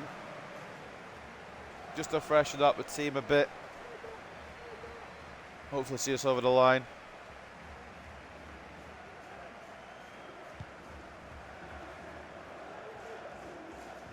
Guardiola, Garnacho,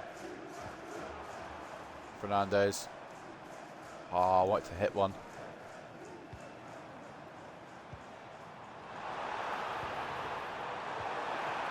Oh, Sancho, great movement. It's a great save again. It should be 3. It really should be 3. You can pretend a team's playing in China, for example, to have at least a Chinese guy in the team. Then you go back to picking a team in the league again and pick England. So you start with most of the Chinese team in England, so you're starting youth academies mostly English. Otherwise, it will be a mostly English team with a mostly English youth academy. I see what you mean. Yeah, switch it then switch it back. Towards the late. Ah.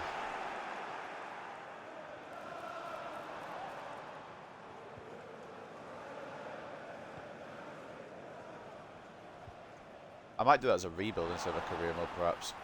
Hjulmand. Wide out of a pop. It did open up. I said I was going to stop doing those, and I did another one. Why has De Ligt got an injury? He's just come on. Who injured my boy? Landed on his shoulder, apparently, so that could be a bruised shoulder for a couple of weeks. I don't need him out for the Manchester derby. I need him in, please. So if it's a 5-day injury. If it's any injury at all. He's only just come on. Dribble up Martinez. We need to make sure they don't score.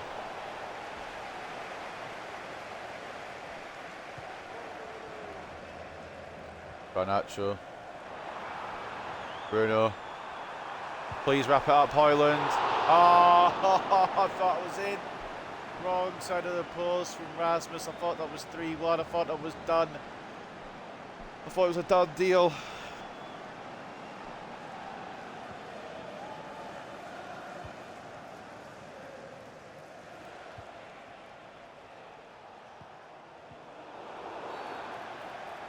How was that foul? What was the foul there? What was the problem? Nothing even happened. They're trying to give Zagreb an equaliser. They're going the right way about it. Bruno. Sancho. A bit wide, but we can maybe pick out Rasmus Højlund. What a ball! Oh, this goalkeeper, man. It could really be 3 or 4, but this goalkeeper's been on it today. It's a hell of a ball in from Sancho, and Højlund can't find the finish. Corner United. De Ligt. Oh, it is in. De Ligt. I'm happy. Yes, I thought he'd missed. Matthias De Ligt, 3-1.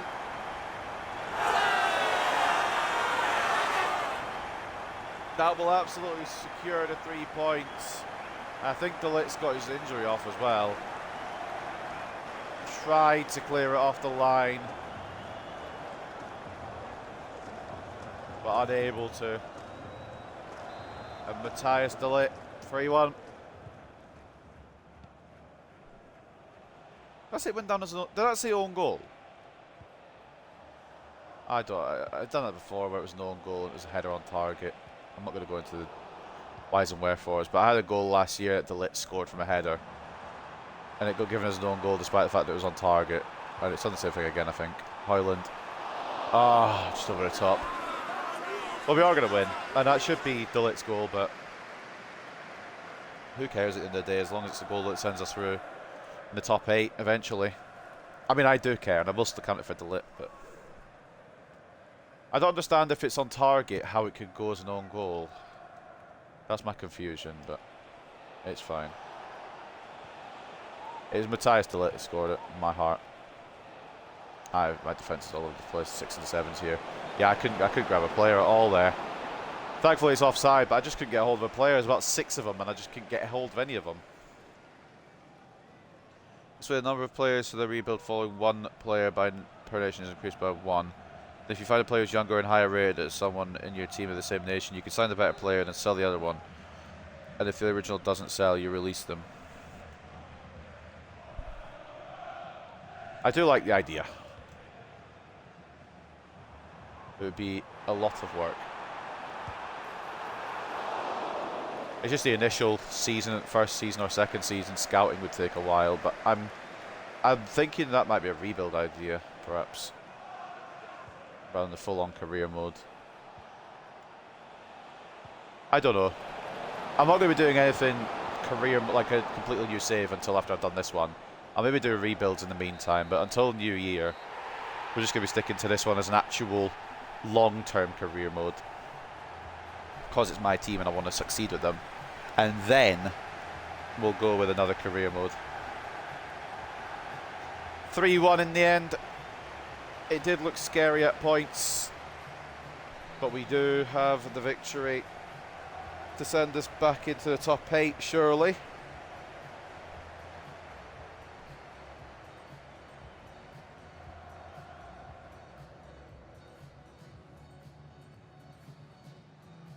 Garnacho, Sancho and De Ligt with the goals. I'll not count as an own goal, I don't really care. Casabenda with theirs.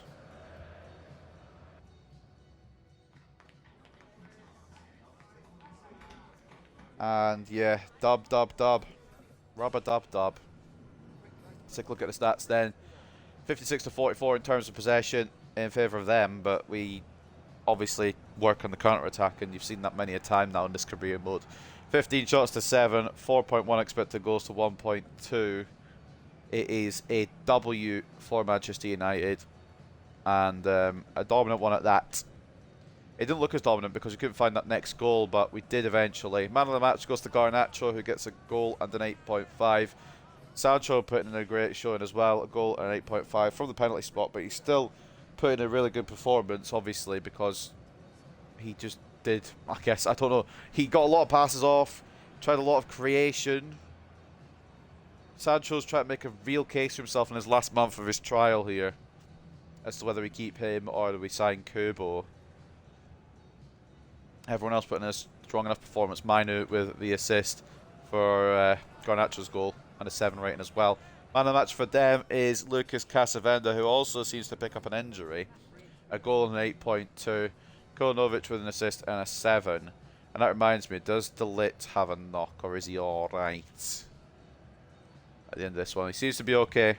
That's fine, that's good. Since the post-match interview then. And again, if PSG haven't won, that'll probably put us back into the top 8. If they have, it might just keep us outside.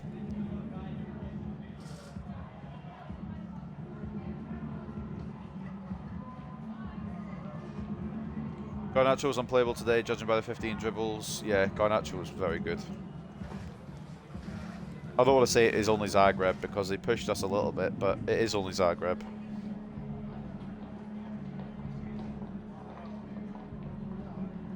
You got the result, but Cadiolo didn't manage too many disruptions. Yeah, Cadiolo was quite bad, wasn't he?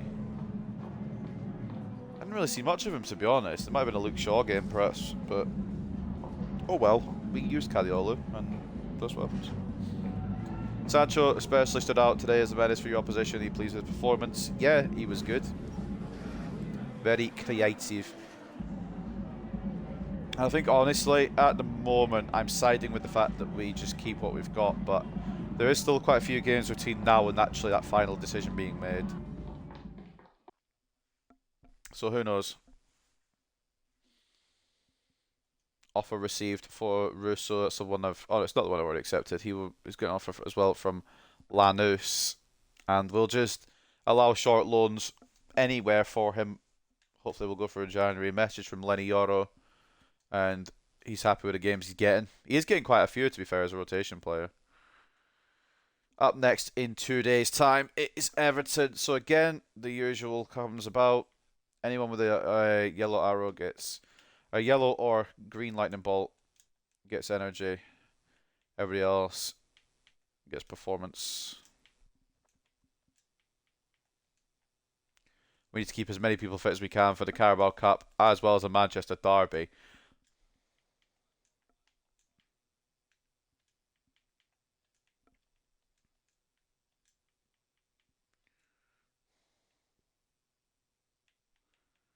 Baldanzi goes on a performance. Hjulmand goes on a performance. Shaw goes on a performance. Yoro's final on a thingy, whatever the fuck he's on now. And Rashi goes on a performance. Right, sweet. Into the next game against Everton, though, I will need to go for 5 minutes before we get there. Onana's at an 87, by the way. What the fuck? Onana, 87 raid. That is fucking mad.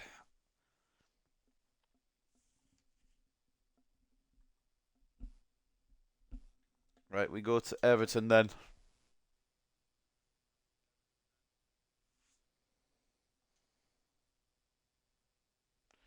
See if there's any more update on the Russo offers. 3 offers. Al-Jafri's got one as well. Not come back to me yet with a loan thing. Proposition.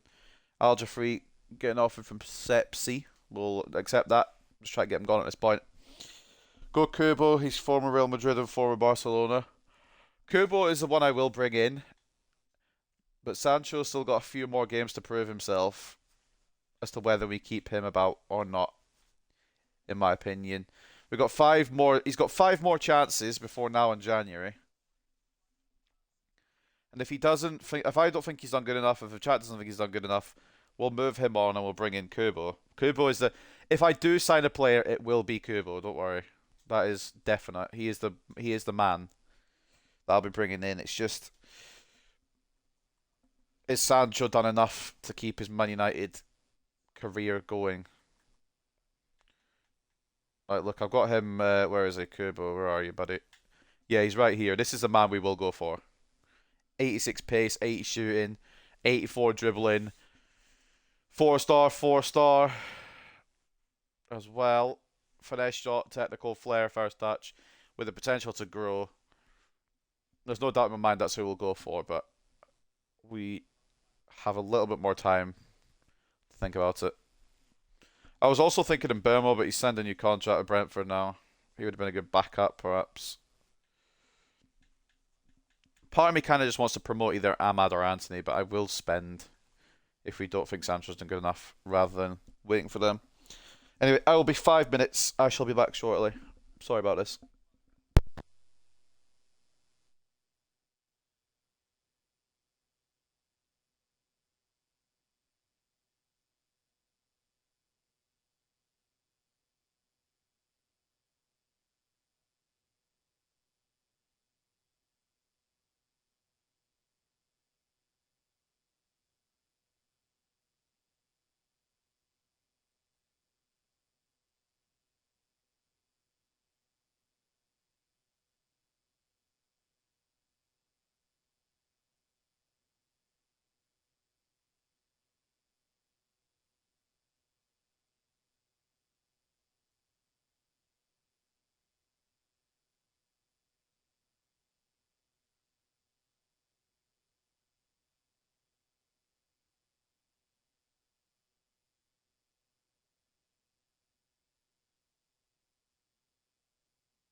Hello, sorry about that. I've returned. We are ready to go for this next game against Everton then. Let's see what they've got.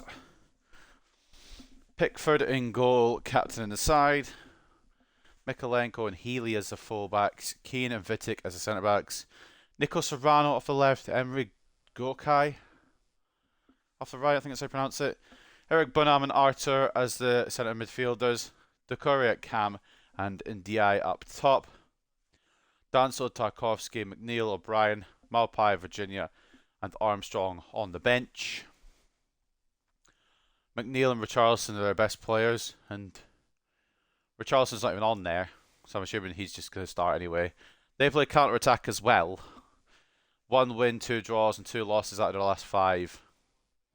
I'm intrigued to see how this will go. It'll be a tough trip to Goodison Park. Who have Chelsea and Arsenal not got? Well, actually, I'm not too worried about Arsenal now. Who have Chelsea got? Am I blind? Who have they got? Liverpool. Right. Liverpool, please. I hate having to back the teams I don't like, but I'm in a rivalry. Not a rivalry, but in a battle with Chelsea right now. I'm going to bring in De Gea because Onana's tired. De Ligt can start, a little bit fine. Back 4 is fine. Mainu comes up for Hjulmand, I think. I'll swap these across. I prefer, if I have to pick out of Hjulmand and Ugarte being a centre half, it probably is actually, no, it'd probably be Ugarte, actually. He's got better defensive stats. Fernandes, Garnacho, Sancho comes up for Ahmad, and Highland can get a start because he's not had on a little bit. But that's the team we're going to use against Everton then. Strong enough that it should win. I don't know though. We've got De Gea in net because Onana's tired. De Gea in goal. Cariolo and Dalot as the full-backs. Martinez and De Ligt as the centre-backs. Hjulmand and Ugarte as the CDMs. Fernandes, Cam and captain. Garnacho off the left. Off the right it is Ahmad, and up top it's Højlund. Actually, I'm going to switch that. We know that Ahmad's better off the bench, so we're going to start Anthony on the right-hand side rather than Ahmad, and that is a team that will go to Goodison Park. It is Everton versus Manchester United.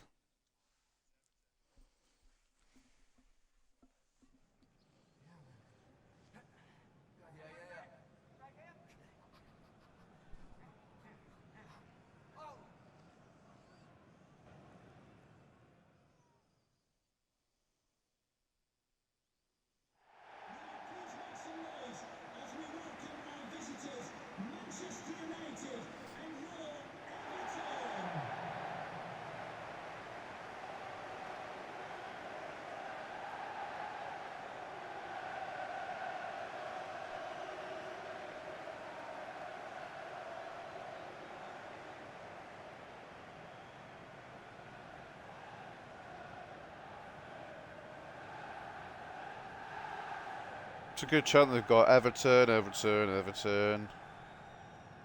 And they just keep going up. Everton, Everton, Everton.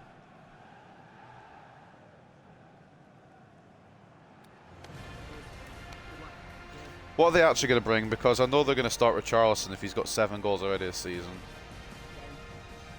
I'm lying about Ndiaye. I can see Richarlison at the back there, I'm pretty sure as well. I'd be wrong. I thought I saw Richarlison at the back. I did, yeah, there he is.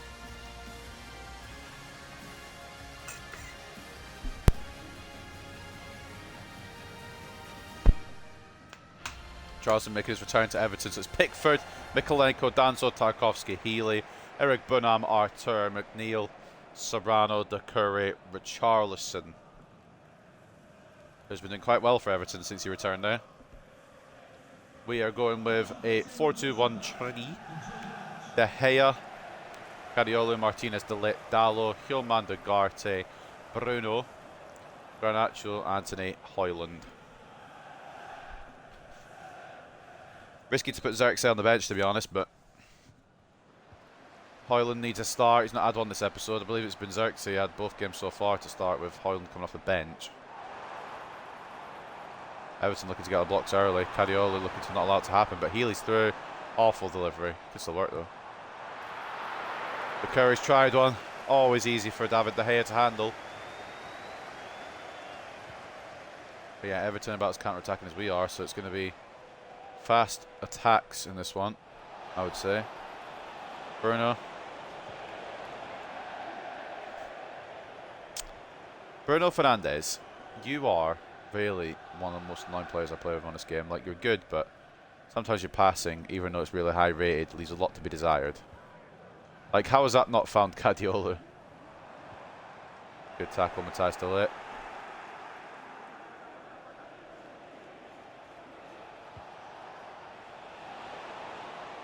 Anthony. I'm going to be honest, I tried to run into that player so I could get a penalty. Blocked Doyle as far as Morten Hjulmand. Bit further than I wanted that to go, if I'm being transparent.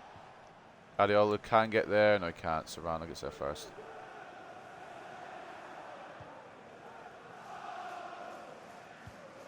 Probably should have started Shaw for this one, because Guardiola kind of was a bit stinky against Zagreb, but pace on the wings may need to be stopped by Guardiola. It's a foul against Everton. Player watches Bruno Fernandes.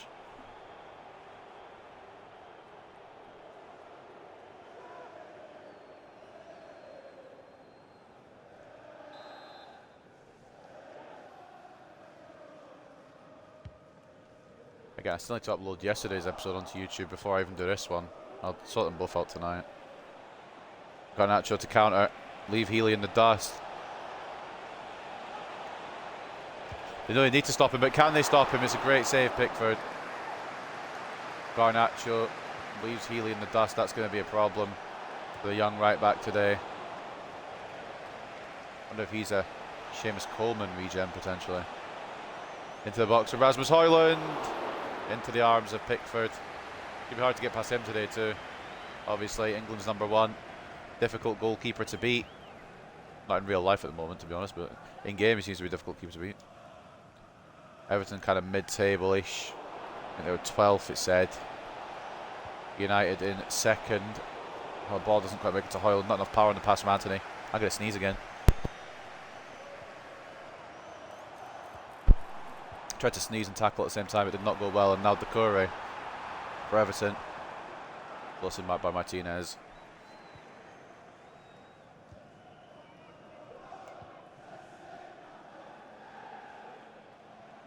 Oh, I didn't want to take extra touch of Bruno. I wanted to pass it. I feel like he's bullied off by Richarlison. Does get the ball back. And plays out of... Oh, I thought he played out of problems. Arthur intercepts it. Great block again by de Ligt. Put back to De Gea, play it safe.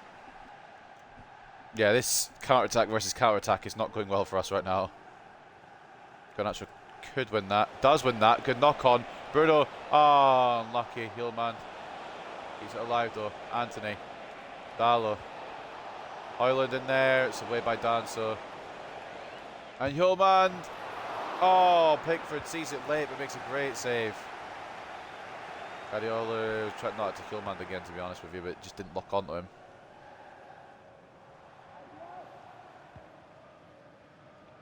Guardiola can't get the ball. And now Serrano.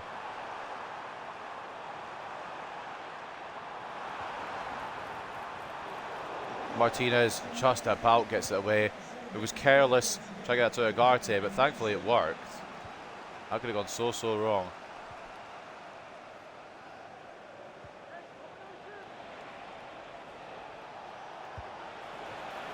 Anthony tries one and Pickford saves again. I told you he's going to be difficult to beat today. Gonna try to keep pressure on Healy. Does well. Garnacho. Referee. Whoa, I don't know about that one. That looked dangerous. But he does get the ball, to be honest, I think. That was a ruthless tackle from Arthur. It's one that needs to be made, though.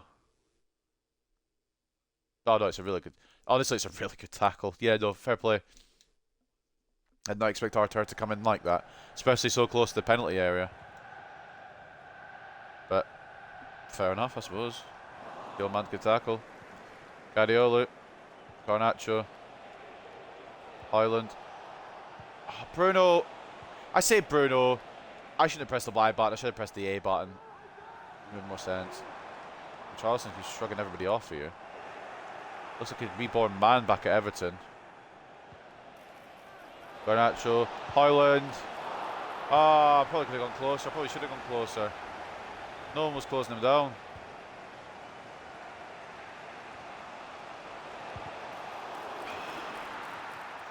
We're knocking on that fucking door. We're trying to break it down, but it's made of bloody metal. So far, Pickford has kept us at bay. They've not really had anything to shout about in terms of chances. De Gea's had a quiet day, but Pickford's been busy, and he's been able to keep busy by keeping the Everton level.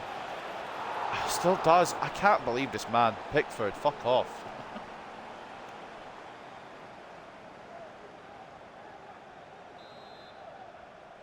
Ball in. Good come from Bruno. Towards De Ligt. Seems to win a lot of his battles. Not on that occasion, though. Throw in United.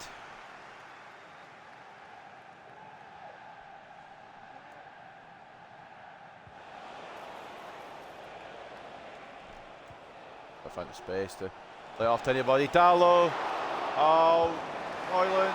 Oh, Garnacho. Anyone. Just put it past this man. Gilman. Oh, he's tripped over the ball. If they fucking go and take the lead after all this, yeah, you can fuck off, Richarlison, you pigeon looking ass.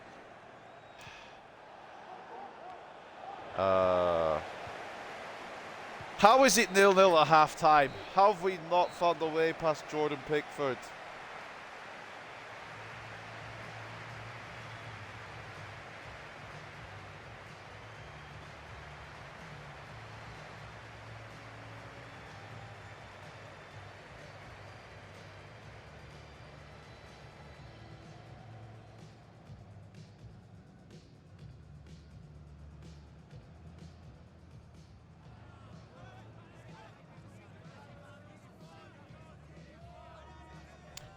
I'm just slightly annoyed that we haven't managed to fucking find the lead yet. Half time it's 0-0, but we've had the better of the chances. Goes without saying. 52 to 48 in terms of possession, 12 shots to 1, and 1.6 expected goals to 0. Like, boys, if we don't find a way to win this, there will be consequences for all y'all. De Ligt's getting tired. So he'll probably come off at some point for Euro. It seems to be the change. If I bring off Euro, on comes De Ligt. If I bring off De Ligt, on comes Euro. I would bring in Maguire, but he was exhausted. Again, even his other week's rest. Garnacho, please.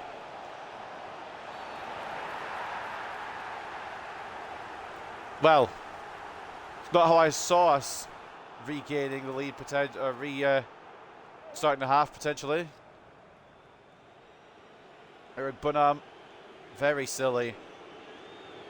Garnacho about to pull the trigger, and Eric Bunham pulls out a save, or pulls out the tackle and a yellow card. To be honest, the way this is going, I see Pickford saving this from Garnacho. I don't see somehow. I want Garnacho to score it, but Pickford's been so good today. Alejandro Garnacho. Never mind. The star boy stays cool, calm and composed. And it's 1-0 straight out the gates of the second half. It took a while to get there, but we're there. It took a Tim Eric Bunham silly tackle, but we're there.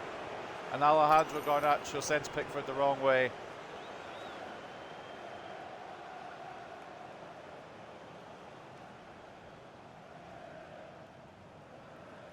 Huge, that.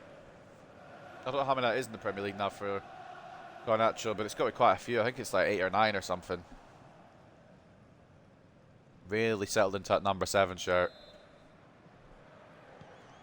Long may he cook off that left-hand side. And with the lead now, it could change the complexion for this both teams. Now, Bunham getting hauled off after that stupid challenge. No surprise. On comes Illich. But yeah, Eric Bunham getting hooked after that challenge is not surprising. Silly tackle. Didn't need to be made. I mean, Garnacho was through, but honestly, Pickford, the way he's going, would have probably saved the shot anyway. That being said, I'm not complaining. Like, I'm happy that he did make the foul. Anthony getting close down, finds a space. Oh, it was ever curling, but just the wrong side of the post from the number 21. Pickford wasn't sure.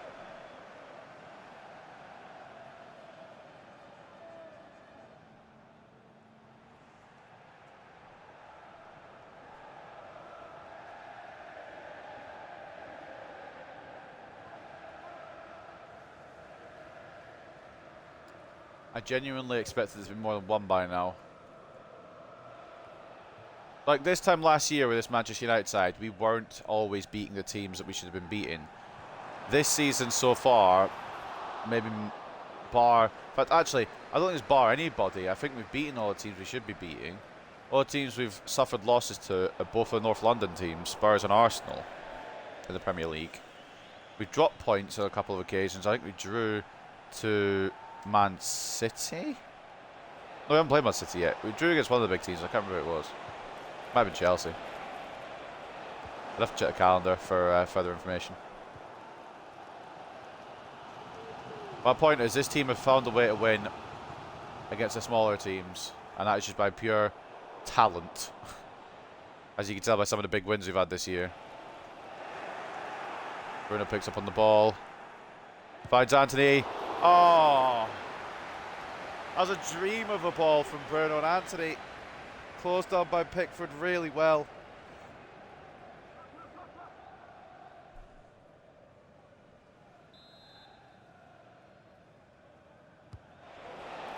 Delit can't win it over Danso. It's back in the area. I won't close on my Illich. We can't let him counter. Should be able to get back in time. Yep, Spurs host us next in the Carabao Cup. Again, it's not the biggest trophy in the world, but it's a trophy. I went trophyless last year, so I'd like to get something. Especially if we don't end up getting the Premier League.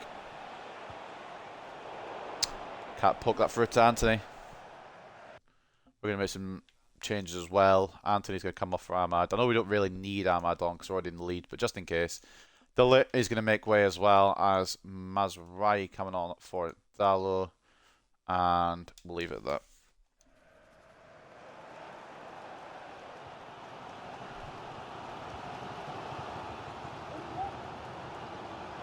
Oh, fuck off. Don't let the pigeon merchant score, Jesus Christ.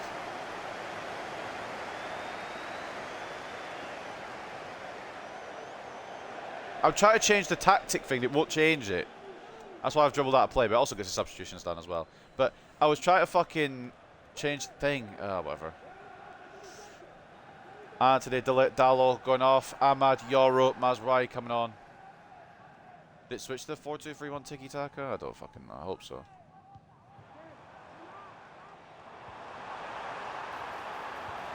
Right wing Neil floats it back to Richarlison. Great save to Gea. Nobody was marking. Richarlison there at the back post. Healy coming off for Vitic.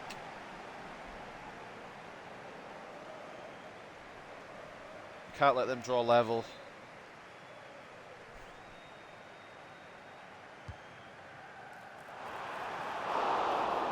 Here again, equal to it. We're just getting it gone. I do not trust this game, to be honest with you. What are they doing? Okay, they managed to play themselves out of trouble, but like, it's an interesting choice of pass.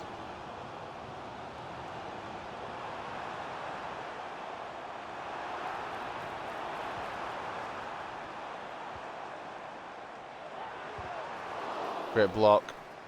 Sandro Martinez.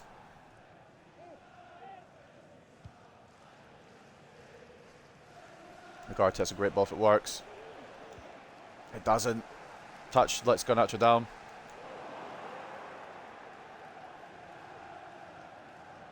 Kept in by Cadiolu. Gilman. Ahmad. Oh, mate. Now we've got no right back. Manuel Ugarte, great cover. Manuel Ugarte. trying his best to keep the ball, but they're just fighting and fighting and fighting for it. Martinez again, he's had a great day. Bruno. Wasn't quite where I aimed it, but that's okay. Garnacho gets fouled a bit, doesn't matter. Pickford, will you just fuck off?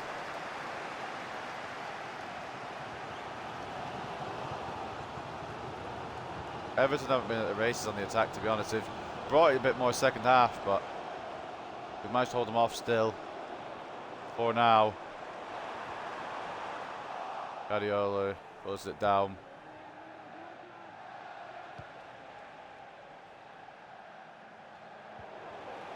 Ahmad nick the ball? Nah. Fuck off. Dwight McNeil, come here, you. Okay. That's why he's been taken to the floor.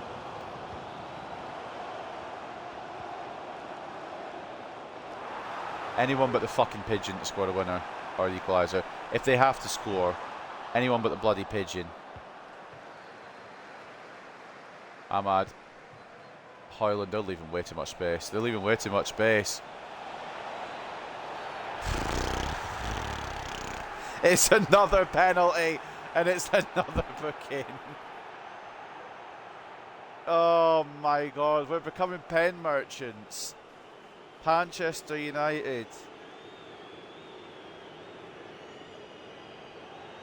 And this time, Bruno steps up every time, but we know it's going to be the man who won it.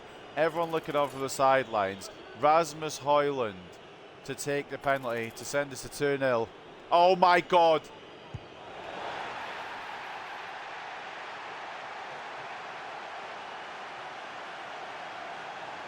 He's absolutely shanked that. I pressed it at the smallest circle and I just fucking leathered it into Rosette. Oh.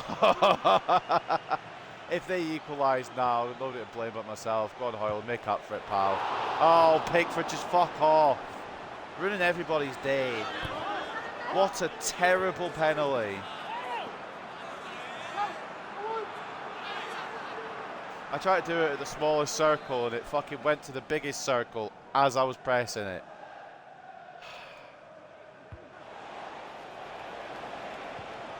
The less said about Højlund's penalty, the better. It looks like it's going to be Garnacho's penalty that will win us it if we do get the win. Crosses it very deep and it doesn't lock on to anybody.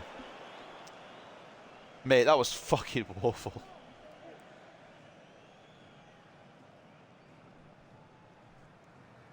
Højlund, man, I feel really bad because I tried to time that. It was just that fraction too late. It sends it into the next Christmas, really. Let's try to find a spot for. Just don't let them attack. Don't let them have anything.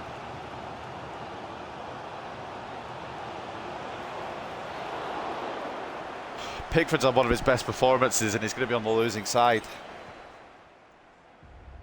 Ahmad with the latest attempt. It's headed and saved by Pickford. It really should be 2-0. Danso's got away with them, lucky there. And Højlund will probably not want to remember that for a long, long while.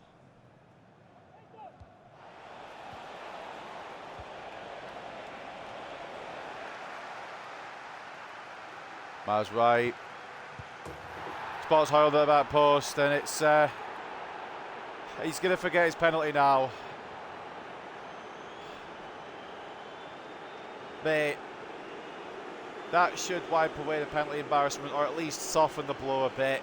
Rasmus Højlund, right place, right time. Mazraoui didn't get closed down. Nobody out of the 8 Everton players in the box decided to watch Højlund at the back post. And it was smart play across to secure the dub. And that man there, Rasmus Højlund, still got red fucking cheeks from when he missed the penalty. Embarrassment. But he makes up for it by finishing off Everton and making it a 2-0 win at Goodison Park. It could have been so much worse if he'd not got that goal for his confidence, but he does knock it away thanks to Nusser Mazraoui's assist. And at Goodison Park they are booing. Rasmus Højlund, 6 attempts including that penalty. But at the very end, He does bag. He scored once, could have scored multiple times, should have scored twice. But a Garnacho penalty and a late tap in from Rasmus Højlund sends us back to the top for a little bit, I think. Again, for a day. Fingers crossed Chelsea drop points. Anyway, take a look at the stats then. Rasmus Højlund, despite the shocking penalty, does get man of the match. It is forgotten about. It will be funny to look back on if you're watching the episode, you don't know what's to come after that penalty. But it's forgotten about by the rest of the team and the rest of the game. 8.7 and a man of the match performance of the goal from Rasmus in the end. Garnacho, another high performance, a goal and an 8.2. Martinez with an 8.2 as well. De Gea, clean sheet and a 7.7. Mazraoui with the assist right at the end there, 7.3 off the bench for him. Take a look at Everton then. Yeah, by an absolute country mile. Their best player was Jordan Pickford. 7.8, 12 shots out of 14 were saved. It's not like we didn't try. We just couldn't get through the brick wall for long enough. It was a penalty and a tap-in that did it. Every other shot from open play, more or less, just would not go in. Illich, Arthur and Tarkowski, the best outfield players, and a bit stinky from their attack, to be honest. But it was good enough for us to get the victory, and that's what really matters. Stats at the end then, 53 to 41, or 47 in terms of possession. 6.3 XG to 0.6. Jordan Pickford has stopped Everton from conceding an avalanche there, to be honest with you. 21 shots to 5 as well. Bruv, if it hadn't lost, if Everton had got a result out of that, Jordan Pickford would have been a hero, but we were just too overwhelming. We just brought too much to the dance, and we got our reward in the end. Thank God we did. That could have gone so wrong. And it was also concerning when Højlund missed that penalty, because they might have gone up the other end and equalised, but thankfully we didn't let it get him down. He didn't let it get him down. And he did score. Agarte is so fucking good, man. Agarte is so good.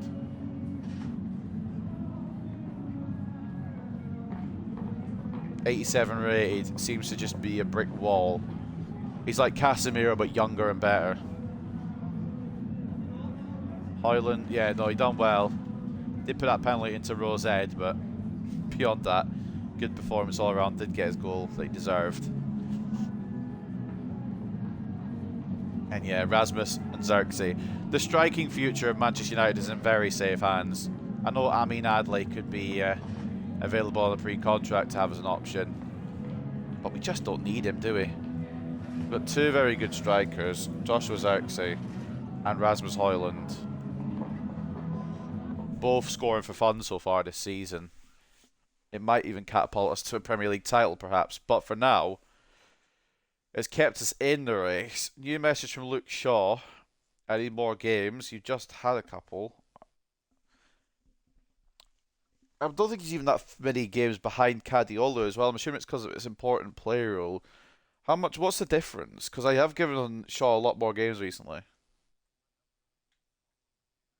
Shaw's on 12, Cadiola's on 19. It's not like it's bad. Also, in less appearances, by the way, De Gea's made more clean sheets than Onana. 4 clean sheets in 6 Premier League games. I know we did concede 2 against West Brom, but we're keeping an eye on that.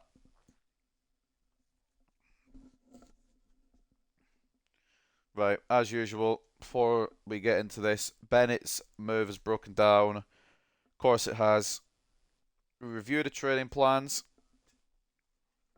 Anyone with the red or yellow, anyone without a green lightning bolt gets energy. Anyone with a green lightning bolt gets performance.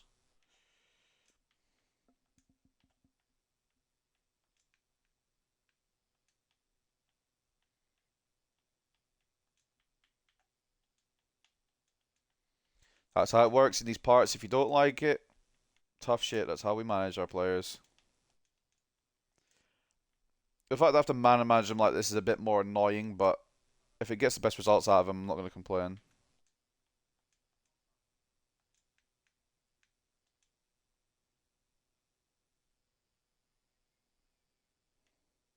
How is Maguire still tired? Brother's been recovering for about fucking ages. I know he's on a performance plan, but fuck me. Right, there we go. And Dave as well. I don't even know if I'm going to go. I don't want to go with Dave or Onana for this one. Haaland got player of the match. As we advance, let's see. Approved offers for 2 potential signings. Both teams have agreed a short loan move for Stefano Russo. I don't want to call him Samuel Russo. Stefano Russo. One of them will go through. I'm wondering which one. But we are here at the Spurs quarter-final, and this is a message from Tommaso Baldanzi asking for the game. Oh, I might say yes, because after this it's a Manchester derby. We need Bruno ready for that. It's a difficult one. So let's just see, once again, the quarterfinals. Brighton already through, beating Fulham 2-1. Spurs play Manchester United, Arsenal play Leicester, and Chelsea play Preston. So realistically, it'll be Brighton, Arsenal, Chelsea, and then who knows between us and Spurs. So realistically, if we do get through, we'd like to get Brighton, wouldn't we? I think. Who knows, though, who goes through. Leicester or Preston might shock. Spurs might be us. Anything's up for grabs. It really depends how strong they go. I'm going to save over quickly. I'm not going to do anything just yet.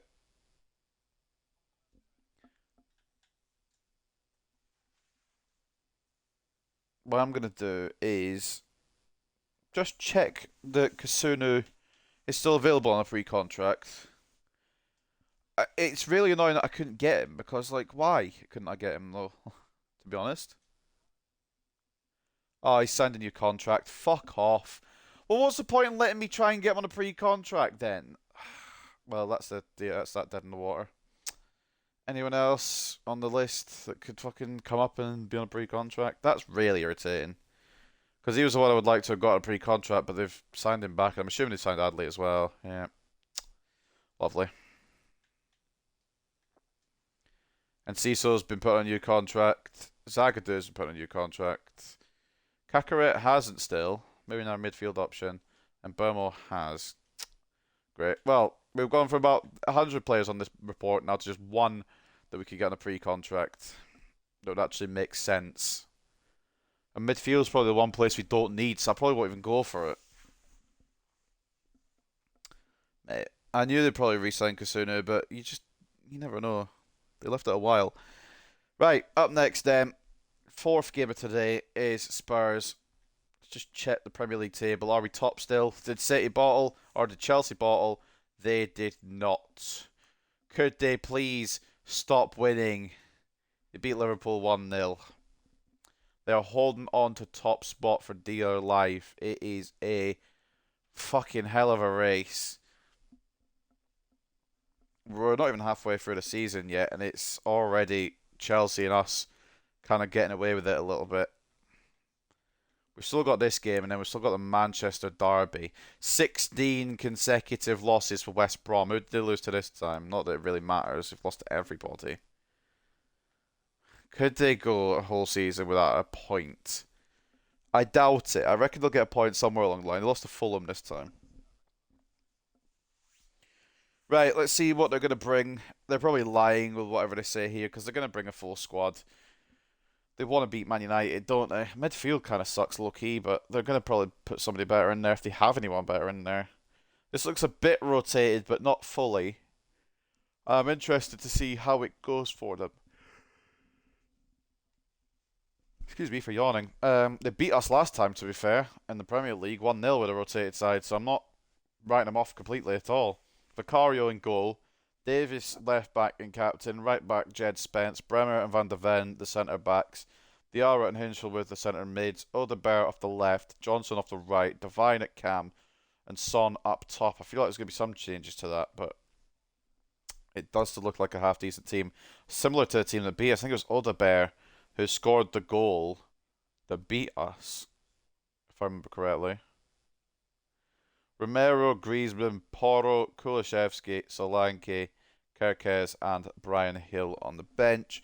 Team stats, I can probably guess who's top scorer. Oh, I didn't guess who was top scorer. I thought it was going to be Son. It's actually James Maddison, who will probably start ahead of Divine. And, of course, as we know, the Gegenpress with Ange. So, let's see what we're going to go with. Onana, up to an 87 now. Let's see how he does with a bit more help in his stats. Luke Shaw out of the game. It's risky, but we're going to do it. Dallo kind of stunk up the gaff, but we're going to leave him there because Alderweire's quite fast. Ian Brock don't fix it. We'll just keep Martinez and Delit. Hjulmand and Agarte. I like Mainu, but Hjulmand and Agarte seem to be the partnership against the big sides just now. Bruno is going to cut for Baldanzi. It's a big call, but it's one I'm willing to make, which means the captaincy probably goes to Luke Shaw, if I'm honest. This is the wrong page. This is definitely the wrong page. I know my tactics. These are the tactics I want. I want to go here. Oh, assignments. I didn't scroll along far enough. Right, cool. I wasn't done yet either. Rashford comes in for Garnacho. I know Garnacho's good, but Rashford, bit more explosive pace. Could try something there. Xerxes, of course, starts, and then Sancho off the right, now to an 86. That is the team that we're going to use against Tottenham Hotspur then at Tottenham Hotspur Stadium in the Carabao Cup. We've gone strong with some slight changes, but we're going strong because I know they're going to go strong. And we can't go full strength because we've got Man City next. So we need to keep an eye on players' fitnesses throughout the match. Onana in goal, Shaw and Dallo as the fullbacks. Shaw gets the armband today. I just don't really know who else to give it to be honest. Martinez and Delit as the centre-backs. Hjulmand and Agarte as the CDMs. Baldanzi at cam. Rashford off the left. Sancho off the right. Xerxes up top at striker. For the quarterfinals then of the Carabao Cup at the Tottenham Hotspur Stadium, it's Tottenham Hotspur versus Manchester United. A chance for a trophy. I won't turn one of them down. While this is loading, we'll go get my phone charger.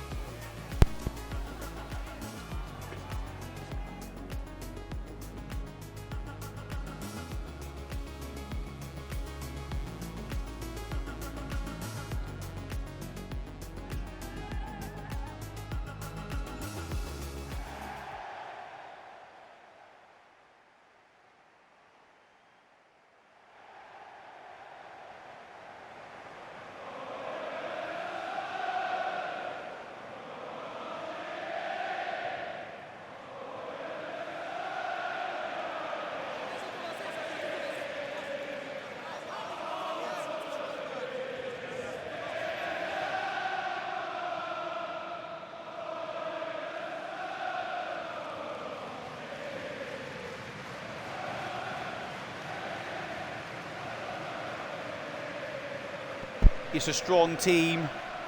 It's not full strength, but it's a strong team. Can we deal with it?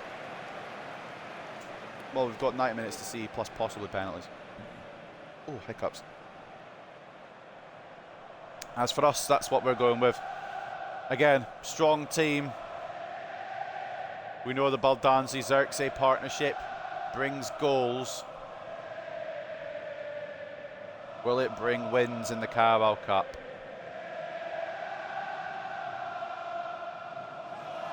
Question on everyone's minds.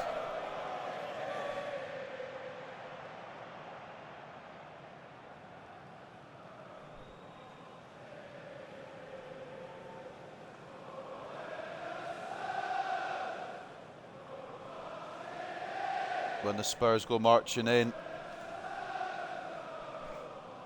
Realistically, we've got an advantage because Spurs don't win trophies anyway, so...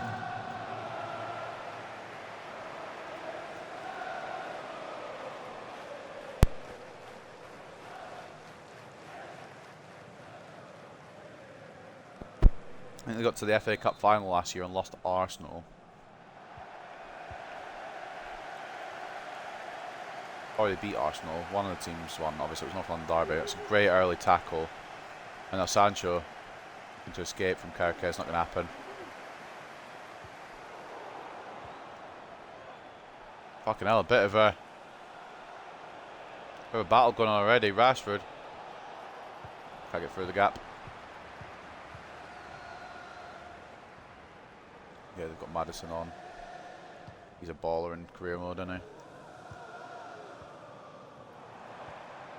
and Son are scary. That's Manor Solomon straight on Anna. Not really real worries, but the let has to be a bit more convincing there. I've got a very itchy ear all of a sudden.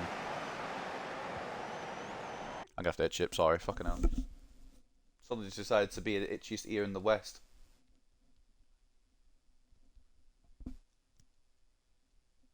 Sorry if you can hear me itching it, I apologise if you can. Needed to be itched. Right.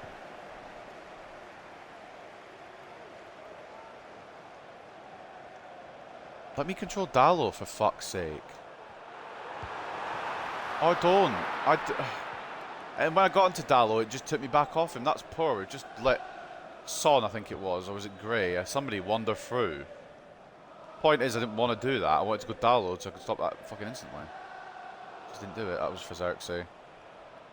Reference. Just reference. Just in case you wanted to know actual location for that pass.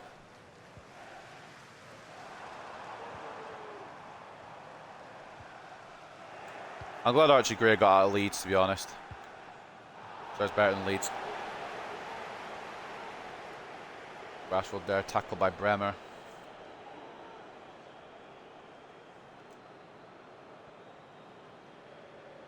And then fouled, but the ref says no. Okay, cool. I was walking at somebody then, that's not a foul, is it? Luke Shaw gets there ahead of Kulusevski.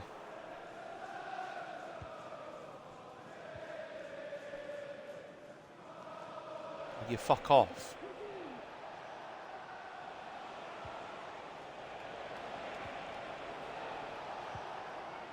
Carlos tried to get towards Baldanzi, didn't get done. This is going to be probably. I mean, either Spurs win this or it's going to go penalties, I think, at this rate. Their defence is difficult to break down.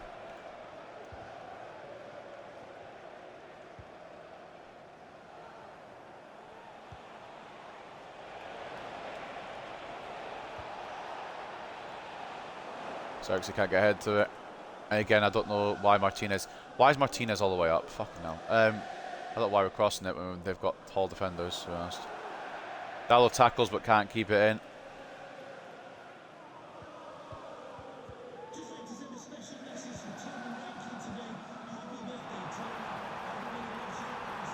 Son. For whatever reason, Shaw didn't tackle. And Onana has to bail out Manchester United. Shaw this time does tackle. Excuse me.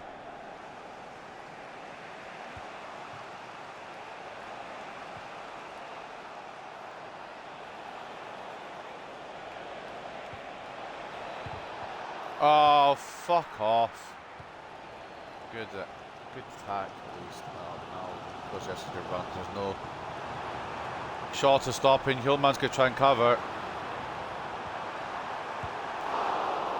Fucking hell. Do you want it to get? Do you want to give him to many more there, video game? Like, Dallo gets it clear in the end. Spurs getting close there again. Heung-min Son. Solomon's tried it. Dallo read it all the way. Fortunately for Solomon, Dallo a bit faster. Sancho can't find Baldanzi. We'll get through by accident, but he's offside at that point. Yeah, this is going to be a fucking one goal splitter, I think. It's going to be one team. It's one goal. It's not going to be a goal fest. Both teams quite rigid in defence.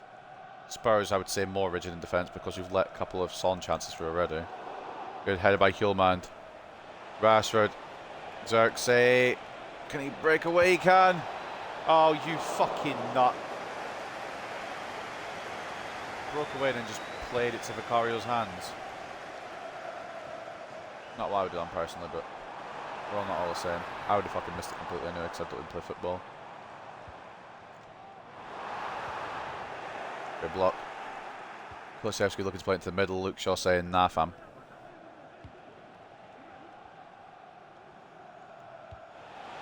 Great hold up from Rashford. Shaw. Xerxes leaves him in the dust. Xerxes. It's better. It is better, but it's a top save by Vicario.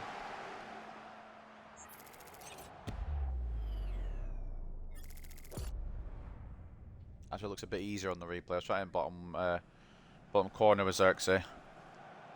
Corner will come in from Sancho. They'll lit the target. It's not going to work, is it? Why have I done that? Why have I done that? Oh no. Great tackle. Phenomenal tackle. Beautiful tackle. I don't know who it was, but that's phenomenal. I think it was Martinez. And now Spurs are rattled. It could lead to us taking the lead. Xerxes can't get the shot off. That was a world-class tackle. I didn't think it was going to be a foul for a second as well, because I knew it was a foul. I didn't know if the referee was going to give it. Baldanzi.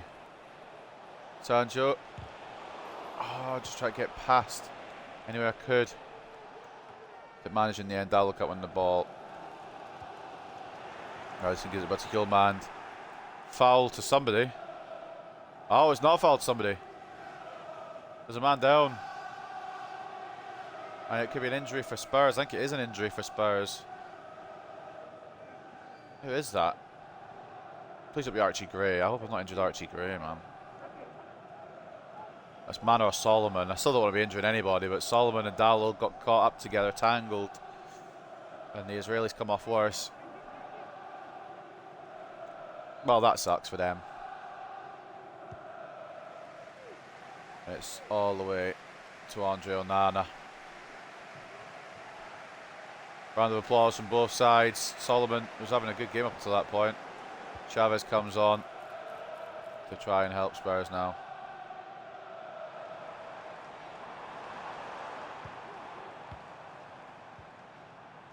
Well, you don't want to see injuries, but if I did want to get an injury, why couldn't it have just been Son, you know?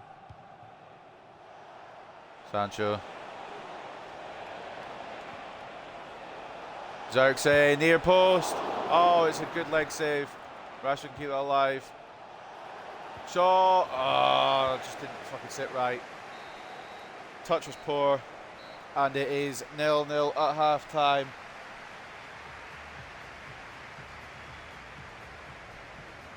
Neither team can break the deadlock. Both teams have had opportunities to break it. But again,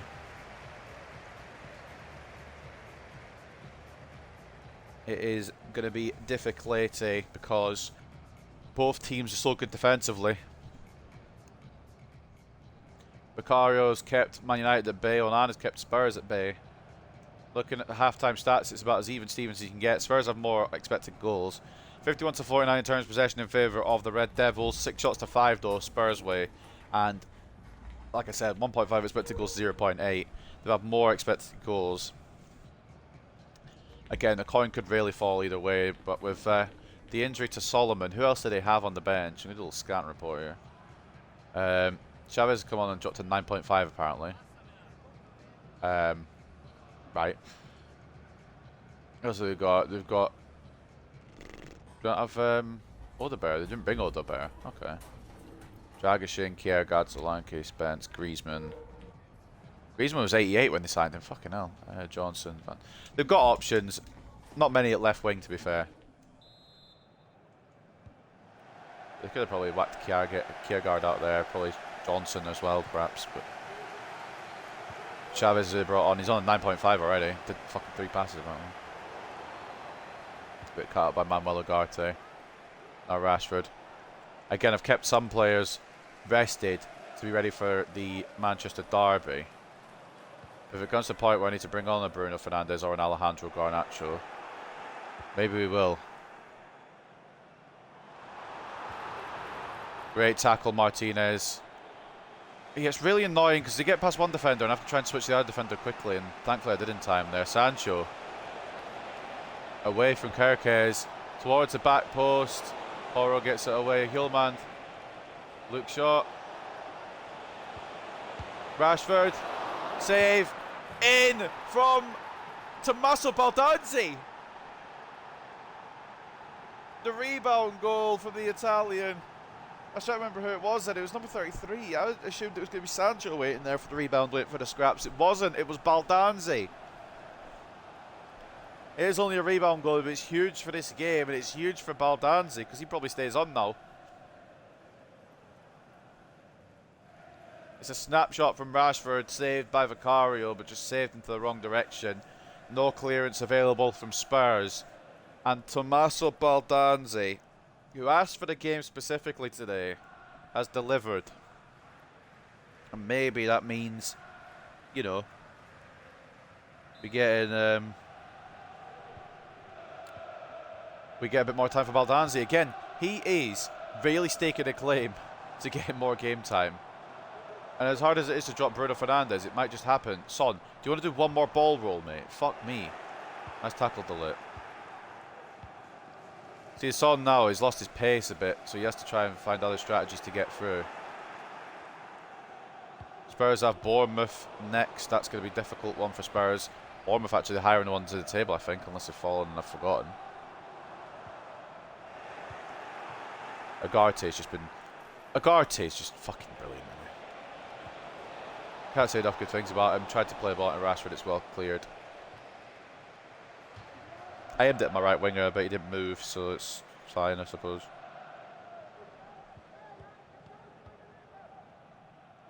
Romero and Ben Davies on a little bit of pass off there. Now Chavez gets past one.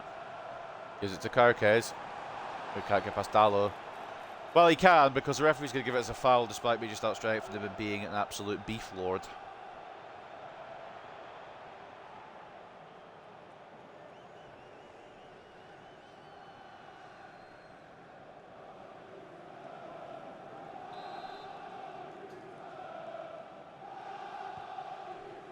Ball short. Across Romero. I genuinely think even with the injury, Spurs are going to find a way to equalise the penalties. So we need to just stay on guard. Let me switch my centre back when I asked to as well, probably. Good cover, Martinez. That would have been so much easier if it switched when I pressed to switch, rather than taking a day or two. And Spurs pushing everyone forward. They're leaving gaps at the back. And Joshua Zirkzee has... Oh my god. Zirkzee taking full advantage of Bremer there. Should be 2-0. Zirkzee has been finishing that off. I'm wondering if Højlund makes the move onto the pitch very soon. We do need Zirkzee at full fitness for City. What do we use Højlund against City? I don't even know. Sancho, ball-ins away. Zirkzee Baldanzi partnership hasn't really done anything today. Baldanzi's gone and got the goal, but it wasn't because of Zirkzee. Tries to play into Son, but Martinez knew what was going on there. Son kept himself as an option, and Martinez knew that's what was going to happen. It's been standout from Martinez and Ugarte today, I must admit.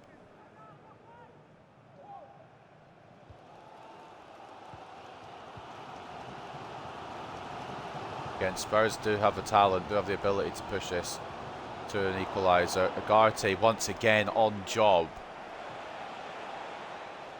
Sancho keeps that in towards Rashford. Zirkzee ran offside. He'll come back on. I don't know if it'll stop play.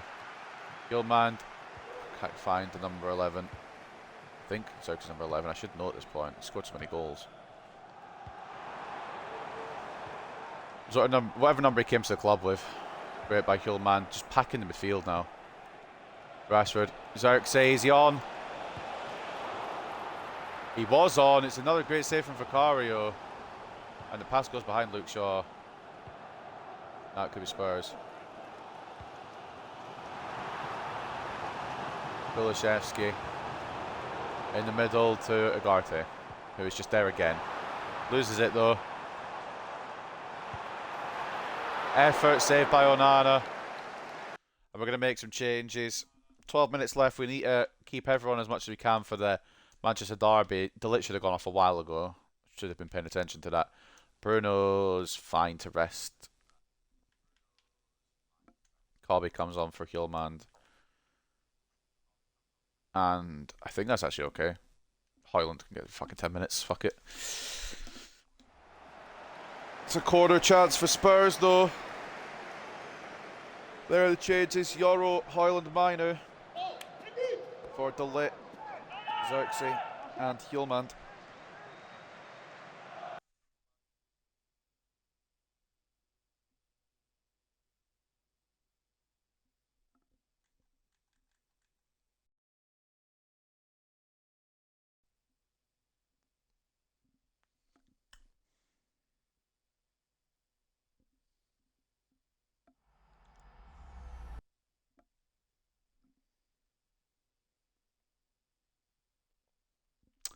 Well, who knew that wanting to make changes would break the game?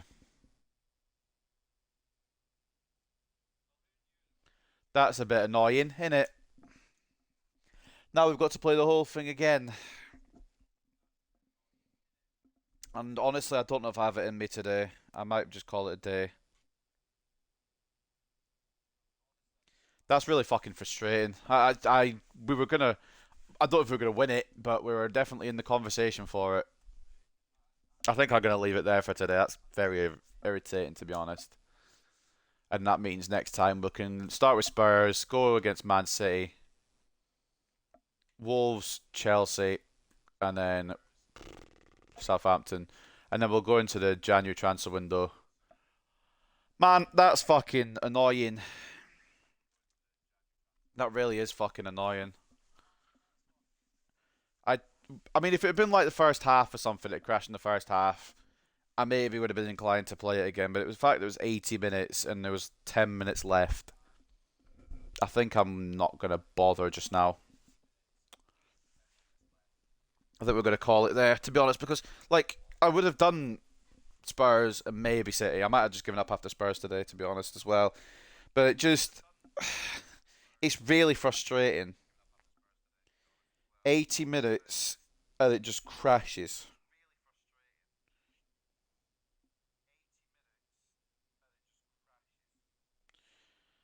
I'm just gonna leave it there and we're gonna go next time, I think, because it's about 3 hours anyway, and it's just really annoying that we've done all that and it hasn't come through to be anything in the end. Hasn't even saved that we took these off the list because they've all got new contracts. And Cecil's still one. Oh no, Cecil got a contract as well, didn't he? Who was the one that didn't? I think it was Kakaret, wasn't it? Well, yeah, sorry about that shit end, to be honest, ladies and gentlemen. Out of my control, obviously. I thought, oh, we'll bring on changes, freshen it up before the Derby game. The Manchester Derby, I should say, not a Derby game. We weren't playing Derby County. But it decided it was going to crash, so I'm going to leave it there rather than put myself through the process of it all again. This is how we end today. Premier League, we are scoring for absolute fun. But somehow we're still not top. Chelsea end the episode today top. Man United second. Arsenal third. Chelsea, or Man City, I should say, fourth. Just what Man City and Chelsea, it make more sense. It's the same top four as what ended top four last year, to be honest. Will it end top four again? I don't know. There's a gap now of 4 points between Manchester City and Liverpool, who are fifth. Bournemouth sixth. Brighton seventh. Arsenal's rivals, I should say, not Arsenal. Spurs eighth. Fulham ninth. Newcastle complete the top half. Aston Villa dropped down to 11th. West Ham 12th. Everton now in 13th. 14th for Wolves. 15th for Palace. 16th for Southampton.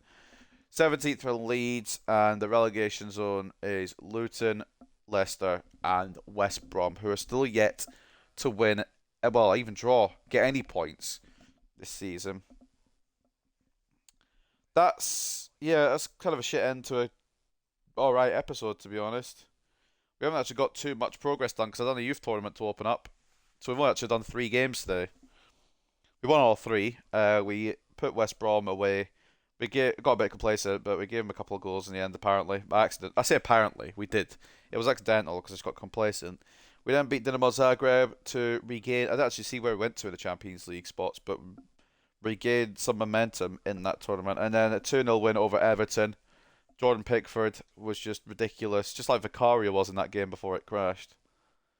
I'm just going to leave it there today. I don't have the heart to play for a whole Spurs match again. So we'll come back next time. We'll play Spurs. We'll play City. We'll play Wolves and Chelsea. It's a difficult episode, to be honest. And then we'll get into January. Potentially make a move or two. And for Southampton, we'll play that as well. And then that'll leave us off just before the FA Cup for episode 8. And we'll have one or potential. No, we won't have both, no, because there's a lot of league games going on. We'll have one of our Champions League group games to do as well. Milan, and I've also got Betis as well. It's kind of fucked with the order of things a little bit, that game crashing, but at the same time, it's fine. It'll do, I suppose. It is what it is. You can't avoid these things sometimes. Did it at least keep the loans out, or like accept the loans for Russo? Because that was the one I wanted to really get done. Did it accept them? Have we accepted those? Yeah, we've accepted both of them. That's fine. And I don't think anyone on the shortlist is on the contract expiry now. I will probably go for off screen and have a look, see if there's any contract expiry, any bargains to be had. I mean, Enciso still would be quite cheap. And again, we don't really need any more midfielders. I think with Baldanzi, we don't really need Enciso. It's just to see if we can get a bargain on anybody. We can still get a bargain on Zagadou. But I think in terms of if we do go for a backup centre back now, we might go for Uriel Hato. We're not going to do it in January. We'll do it at the end of the season now. But Kasuna would have been the fucking perfect candidate, purely just because of the fact that he was on contract expiry. But again, now he's signed a new contract. We can't do much about that. He will remain at Leverkusen. Well, that's going to be that, I suppose. We'll just kind of check where I am in the Champions League standings. So I don't even know where I am. I just thought I'd better come back on the game rather than just end it abruptly, just explain that the game had crashed and I couldn't do really anything about it. Champions League, joint top scoring team in there as well, 16 alongside Milan. We are in 7th. Brighton, where am I getting Brighton from? Is my brain just... I've disconnected it, I think. Barcelona in first, Lombardia in second, Real Madrid third, Milan, Napoli, Stuttgart, Manchester United and Bayern Munich. 7 out of 8 teams you'd expect to be there in the top 8. Some of them...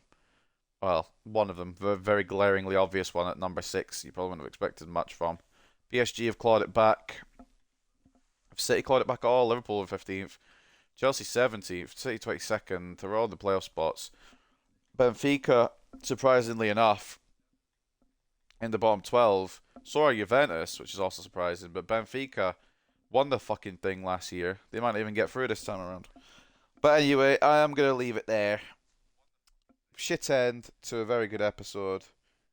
But ultimately, I can't do much when the game crashes. It's out of my control, and I'm not playing for a whole 90 minutes again. There is no point right now because I just don't have it in me. So what we're going to do is we're going to leave it there. Martinez and Hoyland made a team of the week, as you can see. And I will see you guys potentially tomorrow or Thursday, one or the other. I'd like to have one day off during the week where I don't stream, but we shall see. I hope you guys enjoyed what you got. Take care and peace.